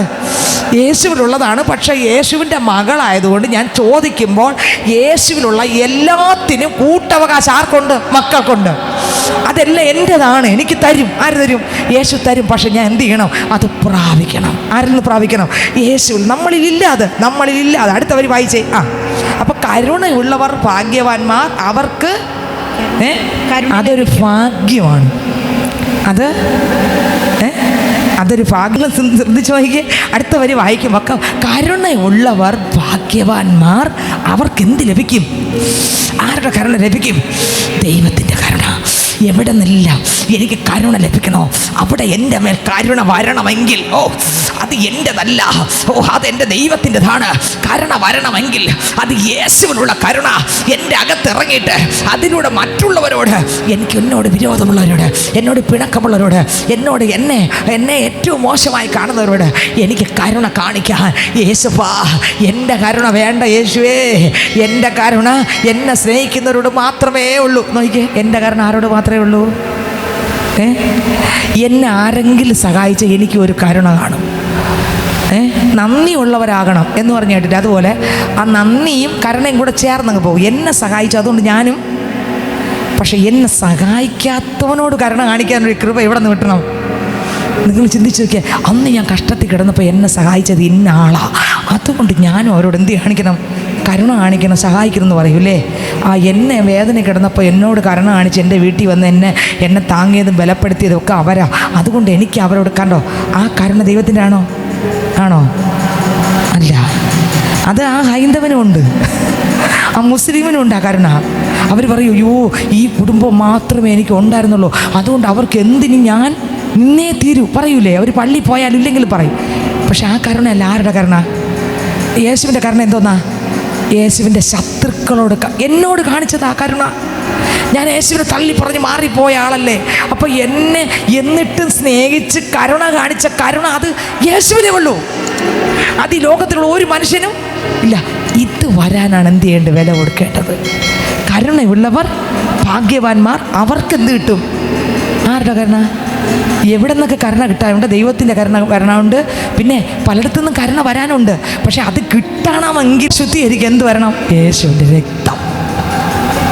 നിങ്ങൾക്ക് എത്രയൊക്കെ മനസ്സിലായി? അപ്പം ഹൃദയശുദ്ധി ഉള്ളവർ ഭാഗ്യവാന്മാർ. അവരാരെ കാണും? യേശുവിനെ കാണും. യേശുവിൻ്റെ കരുണ എന്തെന്നറിയും. യേശുവിൻ്റെ ദയ എന്ത് നിങ്ങൾക്ക് എത്രയൊക്കെ മനസ്സിലാവുന്നു? യേശുവിനെ കാണും എന്ന് പറഞ്ഞാൽ എൻ്റെ അർത്ഥം നിങ്ങൾക്ക് എത്രയൊക്കെ വെളിപ്പെടുന്ന എനിക്ക് അറിഞ്ഞുകൂടാ. യേശു എന്നെ സ്നേഹിച്ച സ്നേഹം കാണാം.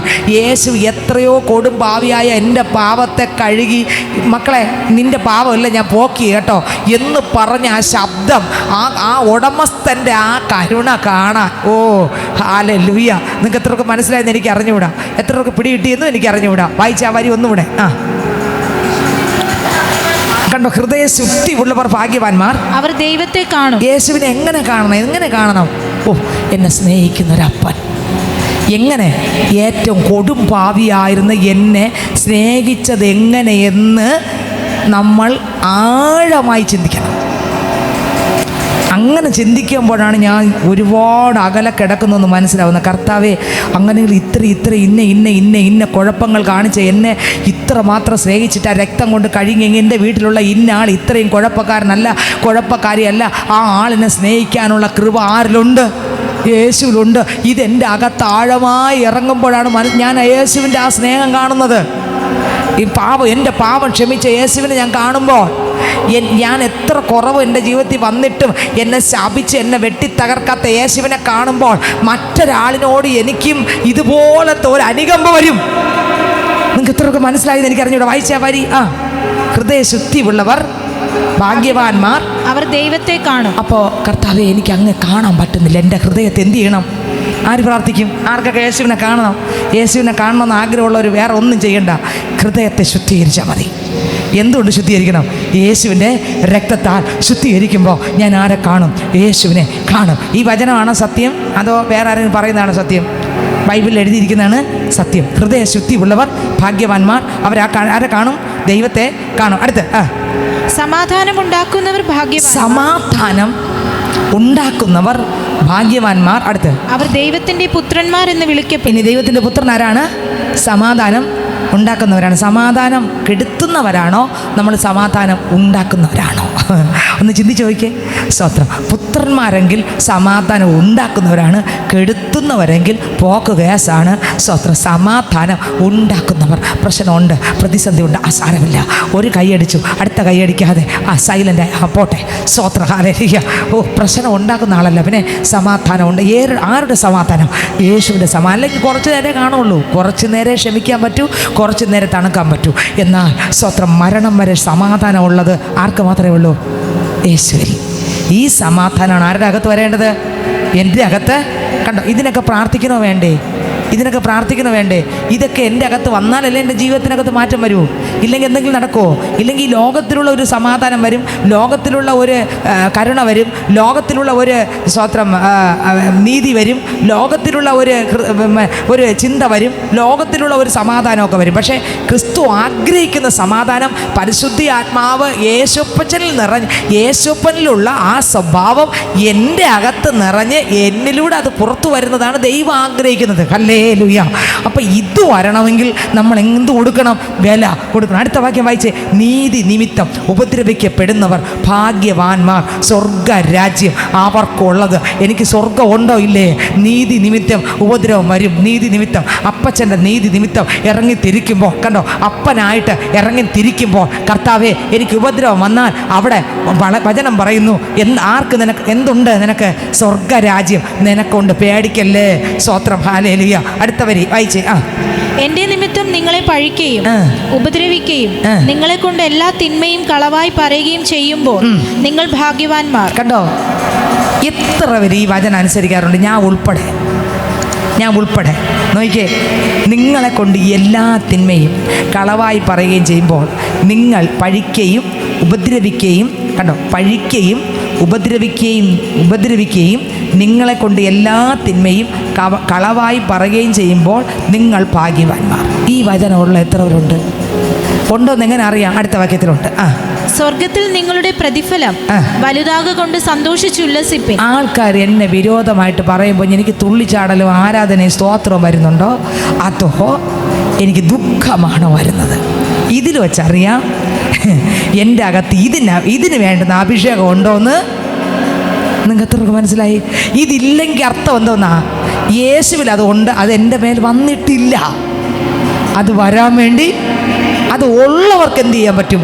സന്തോഷിക്കാൻ പറ്റും. അവരെപ്പോഴും പറയും, അവർ പറഞ്ഞില്ലേ സാരമില്ല, സ്വർഗത്തിൽ എനിക്ക് പ്രതിഫലം ഉണ്ട്. അവരിങ്ങനെ പറഞ്ഞില്ലേ സാരമില്ല, അവർ പറഞ്ഞോട്ടെ. ഒരു ദൈവ പൈതല്ലെങ്കിൽ ഇതൊക്കെ വന്നുകൊണ്ടേയിരിക്കും. ഒന്നൊന്നായിട്ട് യേശുവിൻ്റെ സ്വഭാവം എന്ത് ചെയ്യും? നമ്മളിൽ നിറഞ്ഞുകൊണ്ടിരിക്കും. അടുത്തവർ വായിച്ചേ. നിങ്ങൾക്ക് മുമ്പേ ഉണ്ടായിരുന്ന പ്രവാചകന്മാരെയും അവർ അങ്ങനെ തന്നെ ഉപദ്രവിച്ചുവല്ലോ. നിങ്ങൾ ഭൂമിയുടെ ഉപ്പാകുന്നു. അടുത്ത്, നിങ്ങൾ ഭൂമിയുടെ ഉപ്പാകുന്നു. ഉപ്പ് കാരമില്ലാതെ പോയാൽ, അപ്പം കാരമുള്ളതാരാ? കാരമുള്ള ഉപ്പാരാ? യേശു. കാരമുള്ള ഉപ്പാരാ? യേശു. ഒരു ശകലം പോലും കളയാൻ പറ്റാത്ത ഉപ്പാരാ?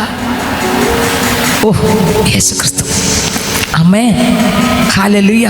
അപ്പോൾ ഈ കാരം ആരിലേ ഉള്ളൂ? യേശുവിലേ ഉള്ളൂ എന്ന് പറഞ്ഞാൽ ഈ ഉപ്പ് രുചി കൊടുക്കും, ഈ ഉപ്പ് അലിയും, ഈ ഉപ്പ് വിശുദ്ധമാണ്. ഇതെല്ലാം ആരിലുള്ളതാ? ഈ ഉപ്പ് വിശുദ്ധമാണ്, ഈ ഉപ്പ് അലിയും, ഈ ഉപ്പ് കാണുമ്പോൾ തന്നെ വെളുപ്പാണ് എന്ന് പറഞ്ഞാൽ കളങ്കമില്ല. വിശുദ്ധി. പിന്നെ ഈ ഉപ്പ് കേടുകൂടാ. ഏത് പ്രതിസന്ധിയോടെ ആരടുത്ത് വന്നാലും ഈ ഉപ്പാകുന്ന യേശു അവരെ കേടുകൂടാതെ നിങ്ങൾക്ക് എത്രയൊക്കെ മനസ്സിലാകുന്ന സഹോദരങ്ങളെ, നല്ല ഉപ്പാകുന്ന യേശു ക്രിസ്തു ഹല്ലേലൂയ പറയുകയാണ്, മക്കളെ നീ കാരമുള്ള ഉപ്പായിരിക്കണം, എന്നെ പോലെ നീ ആയിരിക്കണം. ഓ, എൻ്റെ വിശുദ്ധി നിന്നിൽ നിറയണം, എൻ്റെ സ്വസ്ഥത നിന്നിൽ നിറയണം, എൻ്റെ സമാധാനം നിന്നിൽ നിറയണം, എൻ്റെ കരുണ നിന്നിൽ നിറയണം. അയ്യോ, നിൻ്റെ അടുക്കൽ ആരെല്ലാം വന്നാലും അവർ തീയോടെ പോകാൻ നീ വിടരുത്, അവരെ തണുപ്പിച്ചയക്കണം. ഇത് നിൻ്റെ അകത്തില്ല, അത് എൻ്റെ അകത്തേ ഉള്ളൂ, അത് നിൻ്റെ അകത്ത് വന്നത് ചെയ്യണം. അങ്ങനെ വരുമ്പോൾ അവരാരെ കാണും? യേശുവിനെ കാണും. ഹല്ലേലൂയ. അടുത്ത വാക്യം വായിച്ചേ. ഉപ്പ് കാരമില്ലാതെ പോയാൽ അതിനെന്തെന്നുകൊണ്ട് രസം വരുത്താം. അടുത്ത വരി, പുറത്ത് കളഞ്ഞിട്ട് മനുഷ്യർ ചവിട്ടുവാനല്ലാതെ. ഉപ്പ് കാരമില്ലെങ്കിൽ എന്തിനെങ്കിലും ഉപകാരമുണ്ടോ? നമ്മൾ വായി തുറന്ന് ദൈവത്തിന് ഇഷ്ടമല്ലാത്ത വാക്കുകൾ പറഞ്ഞ എന്തിനെങ്കിലും ഇത് പ്രയോജനമുണ്ടെന്ന് ചിന്തിച്ച് നോക്കിയേ. ഒരു പ്രയോജനവും നമ്മൾ സംസാരിക്കുന്ന വാക്ക്. നമ്മൾ തുടക്കത്തിൽ എന്തോന്നാ കേട്ടെ? ഒന്ന്, യേശുവിൻ്റെ അടുക്കൽ ഇരിക്കുമ്പോഴും വരുമ്പോഴും ആരുടെ ശബ്ദം കേൾക്കണം? നിങ്ങളും കേൾക്കാറുണ്ടോ? ഇപ്പം ഇത്ര നേരം വചനം പറഞ്ഞതിൽ നിങ്ങളോട് സംസാരിച്ചതായിട്ട് എന്തെങ്കിലും തോന്നിയെങ്കിൽ ഞാൻ പറയാം, യേശുവിൻ്റെ ശബ്ദം നിങ്ങൾക്ക് കേൾക്കാം. തോന്നിയില്ലെങ്കിൽ ഞാൻ പറയാം, നിങ്ങൾക്ക് കേൾക്കാൻ പറ്റുന്നില്ല, അടഞ്ഞിരിക്കുന്നു എന്ന് പറഞ്ഞാൽ ഇതിനകത്ത് ഈ ഗിരിപ്രഭാഷണത്തിൽ ഇത്രയും പറഞ്ഞ വരികളും യേശു ക്രിസ്തു എന്നോടും നിങ്ങളോടും പറഞ്ഞതാണ്. മക്കളെ, നിനക്ക് കരുണയില്ല, നിനക്ക് ഈ ലോകപരമായ കരുണയേ ഉള്ളൂ. നീ കർത്താവായ യേശു ക്രിസ്തുവിൻ്റെ ഉപ്പ് പോലെ മുഴുവൻ ഭാഗത്ത് ഉപ്പിന് രുചി കൊടുക്കാൻ പറ്റുന്നില്ല. കണ്ടോ, കർത്താവ് എവിടെയൊക്കെയാണ് രുചി കൊടുക്കാൻ പറ്റാത്തത് എന്ന് ഓർത്ത് ആ ഭാഗത്തും കൂടെ രുചി കൊടുക്കാൻ എന്നെ തന്നെ ഏൽപ്പിച്ച് ദൈവഭാഗത്ത് വീണ് കൊടുക്കുമ്പോൾ ഞാൻ ശബ്ദം കേൾക്കുന്നുണ്ട്, ആ ഹൃദയത്തെ ഒരുക്കി കൊടുക്കുന്നുണ്ട്, അതിനു വേണ്ടി ഞാൻ വീഴുന്നുണ്ട്. അങ്ങനെ കർത്താവിൻ്റെ സന്നിധി വീഴുമ്പോൾ അതിന് വേണ്ടുന്ന പരിശുദ്ധി ആത്മാവിന് ആര് തരും? യേശു കർത്താവ് എനിക്ക് തരും. അപ്പോൾ ഉപ്പ് കാരമില്ലാതെ പോയാൽ ചില ആൾക്കാർ കണ്ടിട്ടില്ലേ, പ്രസംഗമൊക്കെ ഭയങ്കരമായിരിക്കും, പക്ഷെ അവരുടെ ജീവിതത്തിനകത്തൊന്നും കള്ളവും കപടവും എന്ന് പറഞ്ഞാൽ സത്യവചനമൊന്നും ആയിരിക്കില്ല. അവരടുത്തോട് ചെന്നാൽ അവരിൽ ആരില്ല. സത്യത്തിൽ അവർ പ്രസംഗിക്കുന്നവരാണ്, അല്ലെങ്കിൽ അന്യഭാഷ പറയുന്ന ആളാണ്, അല്ലെങ്കിൽ ഭയങ്കര പ്രാർത്ഥനയുണ്ടെന്ന് പറയുന്ന ആളാണ്. പക്ഷേ അവരോട് സംസാരിക്കുമ്പോൾ അറിയാം, എപ്പോഴും വേദനിപ്പിക്കുന്ന, അല്ലെങ്കിൽ മറ്റുള്ളവരുടെ കുറ്റം പറയുന്ന, മറ്റൊരാളുടെ കുറവ് പറയുന്ന, അയാളെ പരിഹസിക്കുന്ന, അയാളെ കരയിപ്പിക്കുന്ന നമ്മളും നമ്മളെ കുടുംബക്കാരും കൊള്ളാം, ബാക്കി ആരും കൊള്ളൂല. കണ്ടോ, സ്തോത്രം. ഈ വാക്കൊക്കെ വരുമ്പോൾ യേശു കർത്താവ് നമ്മളോട് പറയുകയാണ്, മക്കളെ, നീ ഉപ്പാക്കിയെങ്കിലും ഈ ഉപ്പിൽ കാരം ഇല്ല. കണ്ടോ, നിങ്ങൾക്ക് മനസ്സിലാവുന്നുണ്ടോ? ഹല്ലേലൂയ. കാരം ഉണ്ടെങ്കിൽ നീ ഇങ്ങനെ പറയത്തില്ല, കാരം ഉണ്ടെങ്കിൽ നീ ഇങ്ങനെ ഇടപെടത്തില്ല, കാരം ഉണ്ടെങ്കിൽ ആ ശാപത്തിൻ്റെ വാക്ക് വരത്തില്ല, കാരമുണ്ടെങ്കിൽ ഒരാളിനെ കാണുമ്പോൾ അയാളോട് വിരോധം വരികയില്ല, കാരമുണ്ടെങ്കിൽ നിനക്ക് അയാളോട് പിണക്കം വരികയില്ല, കാരമുണ്ടെങ്കിൽ നീ അയാളെക്കുറിച്ച് നിന്റെ വീട്ടിനകത്തിരുന്ന് മോശം വാക്ക് പറയില്ല. ഒരു തെറ്റ് തന്നെ ചെയ്തിരിക്കട്ടെ, തെറ്റല്ലാണ്ടാകൂല. തെറ്റല്ലാതാകുമോ? ഒരാൾ തെറ്റ് ചെയ്തു, തെറ്റല്ലാതാകുമോ? ഇല്ല, തെറ്റ് തന്നെയാണ്. പക്ഷേ നമ്മളകത്തും നമ്മുടെ പുറത്തും ആ തെറ്റ് ചെയ്ത ആളിനോട് ഒരു വിരോധമോ പകയോ വെച്ചിരിക്കാൻ പാടില്ല. അത് യേശുവിൻ്റെ ഹൃദയത്തിൽ എന്തില്ല? വിരോധവുമില്ല, പകയുമില്ല, വെറുപ്പുമില്ല. ഇപ്പം നമ്മൾ സ്വത്രം നിങ്ങൾ ചിന്തിച്ചാൽ മതി. ന്യൂസൊക്കെ കേൾക്കുമ്പോൾ നിങ്ങൾ ചിന്തിച്ചാൽ നമ്മളെ കൃപ പോകുന്ന വഴിയാണ്. സ്വത്രം നമ്മളെ കൃപ പോകുന്ന വഴി ഞാൻ പറഞ്ഞുതരാം. 1-2 കാര്യം പറഞ്ഞിട്ട് എബ്രായറിലേക്ക് പോകണം. ദൈവത്തിന് സ്വത്രം. നോക്കിയേ, നമ്മുടെ കൃപ പോകുന്ന വഴി. നമ്മൾ ന്യൂസ് കേൾക്കുമ്പോൾ ഒരുപാട് പേർ പലതരത്തിലുള്ള പാവങ്ങൾ ചെയ്യുന്നവരെ കേൾക്കുന്നുണ്ടല്ലേ. ഇപ്പം ഞാൻ ഉദാഹരണം പറയാം. ഒരു സഹോദരൻ, ഒരു മുസ്ലിമാണ്, എന്തോന്ന് അഫാൻ, കോമ സ്റ്റേജിലാണല്ലേ അഫാൻ. 5 പേരല്ലേ, 5 പേരെ കൊന്നു. 5 പേരെ. നോക്കിയേ, ന്യൂസ് വായിക്കുമ്പോഴും കേൾക്കുമ്പോഴും എപ്പോഴും ആൾക്കാർ പറയും, ഇവൻ എന്ത് ചെയ്യണം, തീരണം. ഇതല്ലേ പറയൂ. കൃപ നമ്മളിൽ നിന്ന് ഒഴുകിപ്പോയോ അതോ ഉണ്ടോ? നോക്കിയേ, വല്ല ആവശ്യമുണ്ടോ യൂട്യൂബിലും TV യിലും കാണുന്നത് നമ്മളെ വീട്ടിൽ ഇരുന്ന് പറഞ്ഞ് കൃപ നഷ്ടപ്പെടുത്താൻ? കർത്താവ് സംസാരിക്കുന്നുണ്ടോ? ശബ്ദം കേൾക്കാമോ നമുക്ക്? കേൾക്കാമോ? അപ്പോൾ ഉണ്ട് ഒരു അമ്മ 4 വയസ്സായ പിള്ളേ എടുത്ത് അങ്ങ് അവിടെ ഇട്ടില്ലേ? ആ സഹോദരി എന്തെല്ലാം ചീത്ത വിളിച്ചു നമ്മള് അനേകര്, ഞാനല്ല, അനേകര്. അവിടെ ഇവിടെയൊക്കെ ഭൂമിയിൽ കൃപയുണ്ടോ? ഇനി അതിൻ്റെ പിന്നിൽ എന്തൊക്കെ ഭവിഷ്യത്തുണ്ടായോ അതെല്ലാം നമ്മളെ വീട്ടിൽ ഇരുന്ന് എന്ത് ചെയ്തു? എന്നാൽ ബൈബിളിലൊരു വാക്യം, മക്കളെ ഇതാണ് ബൈബിളിലെ വചനം കേട്ടോ. അവൻ ആറ്റരികത്ത് നട്ടിക്കും, തക്ക കാലത്ത് ഫലം കായ്ക്കുന്ന ഇല വാടാത്തതുമായ വൃക്ഷം പോലെ ഇരിക്കും. അവൻ ചെയ്യുന്നൊക്കെയും സാധിക്കും മക്കളെ. അതുകൊണ്ട് നമ്മൾ അപ്പൻ്റെ മക്കളായി ആത്മാവിൽ നട്ട് നനച്ച് വളർന്ന് ആത്മാവിൽ നിറഞ്ഞ് മുന്നോട്ട് പോകണം. നമ്മളെ വീട്ടിൽ ഇരുന്ന് പറയേണ്ട നമ്മളുണ്ടല്ലോ, ആ കുഞ്ഞിനെ എടുത്ത് ആറ്റിലിട്ടതും അത് പറഞ്ഞത് പോട്ടെ, അത് ന്യൂസാ. ആ ഇട്ട സഹോദരിയുടെ അവസാന അറ്റം വരെയുള്ളതും പറഞ്ഞു. ഇനി അതിൻ്റെ കൂടെ നിന്ന് എല്ലാരെ കുറിച്ച് പറഞ്ഞു. അത് പോട്ടെ, വീട്ടിനകത്ത് മാത്രമല്ല പറഞ്ഞത്, പുറത്ത് പറഞ്ഞ് കണ്ട് എടി നീ അറിഞ്ഞാ ഇന്നലെ ഇങ്ങനെയാണ്. യേശുവിനെ കുറിച്ച് ആരെങ്കിലും പറഞ്ഞ? അപ്പം കൃപ നമുക്ക് കിട്ടിയോ? കൃപ പോയോ? പറ, കൃപ കിട്ടിയോ? പറഞ്ഞത് ന്യൂസാ. കൃപ കിട്ടിയോ പോയോ? നിങ്ങൾ പറ. കൃപ കിട്ടിയോ പോയോ? പോയി. ഇതുപോലത്തെ ഓരോ വർത്തമാനങ്ങളും എൻ്റെയും നിങ്ങളുടെയും വീട്ടിനകത്ത് പറയുമ്പോൾ നിങ്ങൾ ചിന്തിച്ചോ ഇത് നമ്മൾ നഷ്ടം വരുത്തിക്കൊണ്ടിരിക്കുകയാണ്. എന്തിൻ്റെ നഷ്ടം? യേശു എൻ്റെ അകത്ത് പകർന്ന കൃപ ഞാൻ തന്നെ എൻ്റെ വാ കൊണ്ട് നഷ്ടപ്പെടുത്തിക്കൊണ്ടേയിരിക്കുകയാണ്.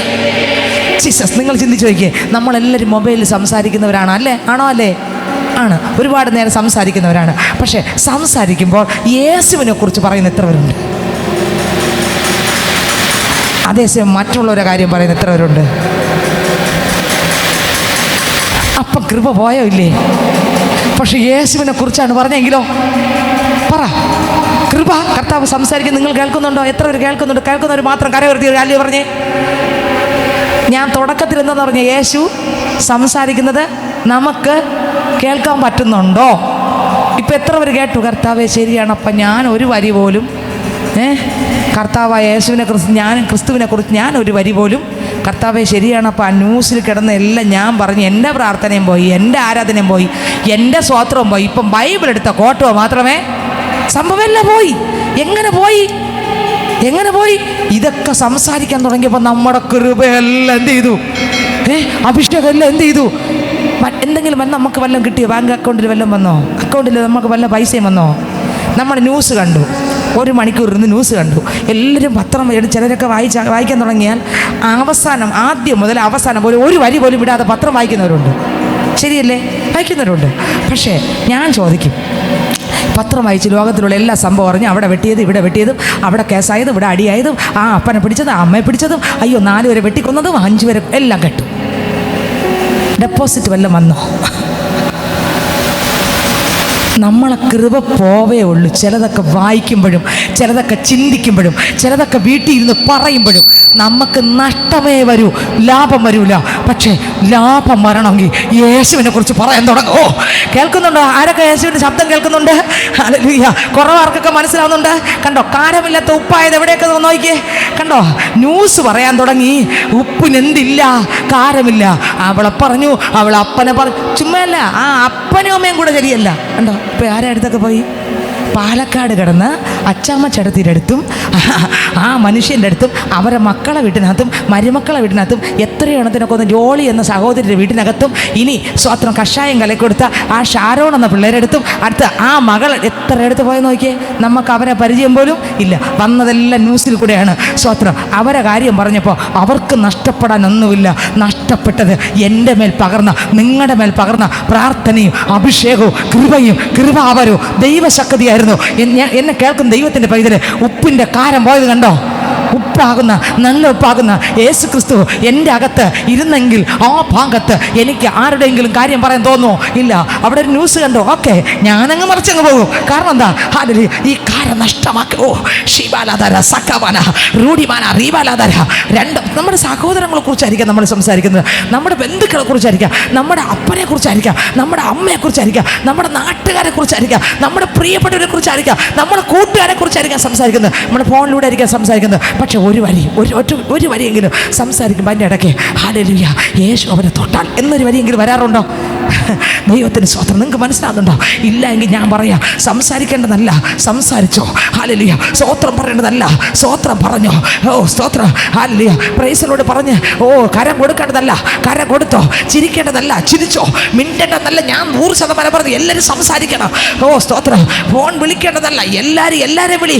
സഭയിലുള്ള എല്ലാവരോടും സംസാരിക്കുക. പക്ഷെ സംസാരിക്കുമ്പോൾ ഹല്ലേലൂയ കൃപ പോകുന്നതൊന്നും എന്ത് ചെയ്യല്ലേ? നിങ്ങൾക്ക് എത്രയൊക്കെ മനസ്സിലായി? അഭിഷേകം നഷ്ടമാകുന്നത് ആത്മീക വർധനവിന് വേണ്ടിയുള്ളത് എന്ത് ചെയ്യണം? നമ്മൾ അയാളോട് സംസാരിച്ച് കഴിയുമ്പോൾ എന്നിലുള്ള കൃപ കുറച്ചും കൂടെ എന്ത് ചെയ്യണം? നിങ്ങൾക്ക് എത്രയൊക്കെ മനസ്സിലായി? നിങ്ങൾ ചിന്തിച്ച് നോക്കിയോ, ഒരു ദിവസം 10 പേരെ ഞാൻ വിളിച്ചെന്ന് വെച്ചോ, അല്ലെങ്കിൽ 15 പേരെ വിളിച്ചെന്ന് വെച്ചോ, ആത്മീക വർധന വന്നോ ആത്മാവിൽ കുറവ് വന്നോ? നിങ്ങളൊന്ന് ചിന്തിച്ച് നോക്കിയേ. ഇതാണുണ്ടോ? ഹല്ലേലൂയ. ദൈവത്തിന് മഹത്വം, ദൈവത്തിന് മഹത്വം, ദൈവത്തിന് മഹത്വം, ദൈവത്തിന് മഹത്വം, ദൈവത്തിന് മഹത്വം, ദൈവത്തിന് സ്തോത്രം. എന്നെ കേൾക്കുന്ന പ്രിയരെ, കാരമുള്ള ഉപ്പാക്കി എന്നെ നിങ്ങളെ കരുണാസമ്പന്നനാകുന്ന എൻ്റെ ദൈവം വെച്ചിരിക്കുന്നത് എന്തിനെന്നറിയാമോ? ഇതൊന്നും നഷ്ടമാക്കാൻ പാടില്ല, ആരും പുറത്ത് ചവിട്ടാൻ പാടില്ല.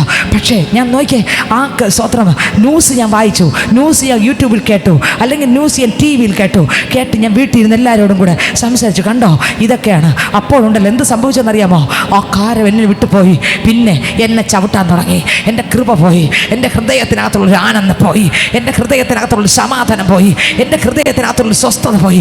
അങ്ങനെ നമുക്ക് തന്നെ അറിയാം, എന്തോ ഒന്ന് എന്നെ വിട്ടുപോയി. എത്ര യേശുവിൻ്റെ ശബ്ദം കേൾക്കുന്നവരുണ്ട്? എന്തോ ഒന്ന് എന്നെ വിട്ടുപോയി. അത് വേറൊന്നുമല്ല, കാരം. എങ്ങനെ പോയി? ഫോണിൽ കൂടി സംസാരിച്ചപ്പോൾ, വാർത്തയെക്കുറിച്ച് വീട്ടിൽ ഇരുന്ന് സംസാരിച്ചപ്പോൾ, ഞാൻ ജോലി സ്ഥലത്ത് പോയി സംസാരിച്ചപ്പോൾ, തൊഴിലുറപ്പിന് പോയപ്പോൾ, അയൽക്കൂട്ടത്തിലുള്ള ആൾക്കാരെ ഞാൻ കണ്ടപ്പോൾ, എൻ്റെ ബന്ധുവിൻ്റെ വീട്ടിൽ പോയപ്പോൾ, മറ്റൊരാളിനോട് സംസാരിച്ചപ്പോൾ, മറ്റൊരാളിനോട് ഇടപെട്ടപ്പോൾ, ഞാൻ ഇന്ന ആളിനോട് ഇടപെട്ടപ്പോൾ, ഓ സ്തോത്രം, എൻ്റെ മേലുള്ള ആ കൃപ.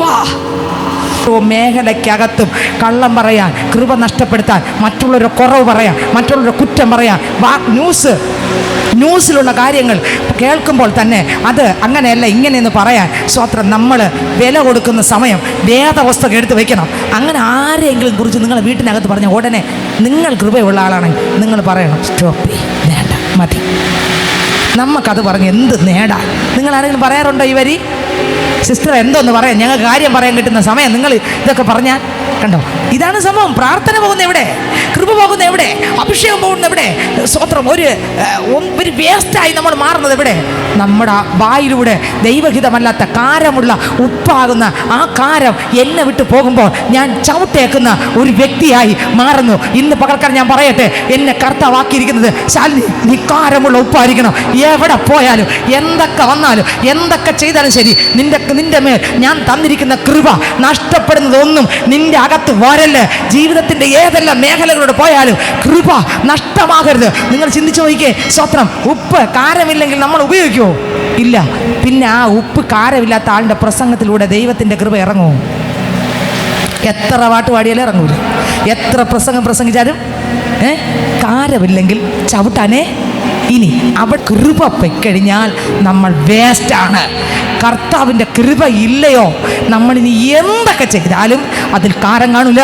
അടുത്തൊരു വാക്യം കൂടെ വായിച്ച് നമ്മൾ പ്രാർത്ഥിക്കും. വായിച്ചേ, അടുത്ത വാക്യം കൂടെ വായിച്ചേ. കണ്ടോ, എബ്രായർ പോകാൻ പറ്റില്ല. വായിച്ചേ, അടുത്ത വാക്യം വായിച്ചേ. നിങ്ങൾ ഭൂമിയുടെ ഉപ്പാകുന്നു. ഉപ്പ് കാരമില്ലാതെ പോയാൽ അതെന്തെന്നുകൊണ്ട് രസം വരുത്താം. പുറത്ത് കളഞ്ഞിട്ട് മനുഷ്യൻ ചവിട്ടുവാനല്ലാതെ. നോക്കിക്കേ, സ്വത്രം, മനുഷ്യൻ ചവിട്ടാൻ എന്നെ നിങ്ങളെ ഇട്ട് കൊടുക്കരുത്. ഇന്ന് ഇതിനകത്ത് കേൾക്കുന്ന പൈതലെ, എത്ര ഒരു ദൈവത്തിൻ്റെ ശബ്ദം കേൾക്കുന്നുണ്ട്. മനുഷ്യൻ ചവിട്ടാൻ ഇട്ട് കൊടുക്കല്ല്. ലോകം ചവിട്ടാൻ ഇട്ട് കൊടുക്കല്ല്. നമ്മളെ വീട്ടുകാരെന്നെ നാളെ ദിവസം പറയും, നീ നാളെ ഭയങ്കര പ്രാർത്ഥനക്കാരി എന്ന് പറഞ്ഞിട്ട് ഇങ്ങനെയാണല്ലോ പറഞ്ഞ് എന്ന് പറയാനൊരവസരം വീട്ടുകാർ പറയും, വീട്ടിലുള്ളവർ പറയും. അവരോട്, നീ അന്യഭാഷയൊക്കെ പറഞ്ഞ് ഭയങ്കര നൃത്തം ചെയ്യുന്നുണ്ടോ, ഇവിടെ വന്ന് ഈ പറയാൻ നിനക്ക് അതെന്തോന്ന് ആത്മാവിലാണ് നീ ചാടിയത് എന്ന് ചോദിക്കാൻ. കണ്ടോ, അവിടെ ആരെയാ ചവിട്ടിയേ? എൻ്റെ അപ്പൻ്റെ ആത്മാവിനെയാണ്. അപ്പൻ്റെ നാമത്തെ വിട്ടുകൊടുക്കരുത്, അതിന് ഞാൻ നിങ്ങൾ വിട്ടുകൊടുക്കരുത്. എന്ത് വില കൊടുക്കേണ്ടി വന്നാൽ, നിങ്ങൾക്ക് എത്രയൊക്കെ വെളിപ്പെടുന്ന എനിക്കറിഞ്ഞു. ഞാൻ ഈ പറയുന്നില്ല, യേശുപ്പച്ചൻ്റെ വചനത്തിൻ്റെ ആഴങ്ങളാണ് പറയുന്നത്. എന്ത് വില കൊടുക്കേണ്ടി വന്നാലും കർത്താവേ ഇല്ല. എൻ്റെ അപ്പൻ്റെ ശബ്ദം എത്ര വരുന്നു കേട്ടു സഹോദരങ്ങളെ. അടുത്ത വാക്ക് ഇമ്പോർട്ടൻ്റ്, വായിച്ചേ. നിങ്ങൾ ലോകത്തിൻ്റെ വെളിച്ചം. നമ്മൾ ആരാ? 14 വാക്യം വായിച്ചേ. മത്തായി 5:14. ആ, നിങ്ങൾ ലോകത്തിന്റെ വെളിച്ചമാകുന്നു. അടുത്ത്, മലമേലിരിക്കുന്ന പട്ടണം മറഞ്ഞിരിപ്പാൻ പാടില്ല. നിങ്ങൾ വീട്ടിൻ്റെ എവിടെയായിരിക്കുന്നത്?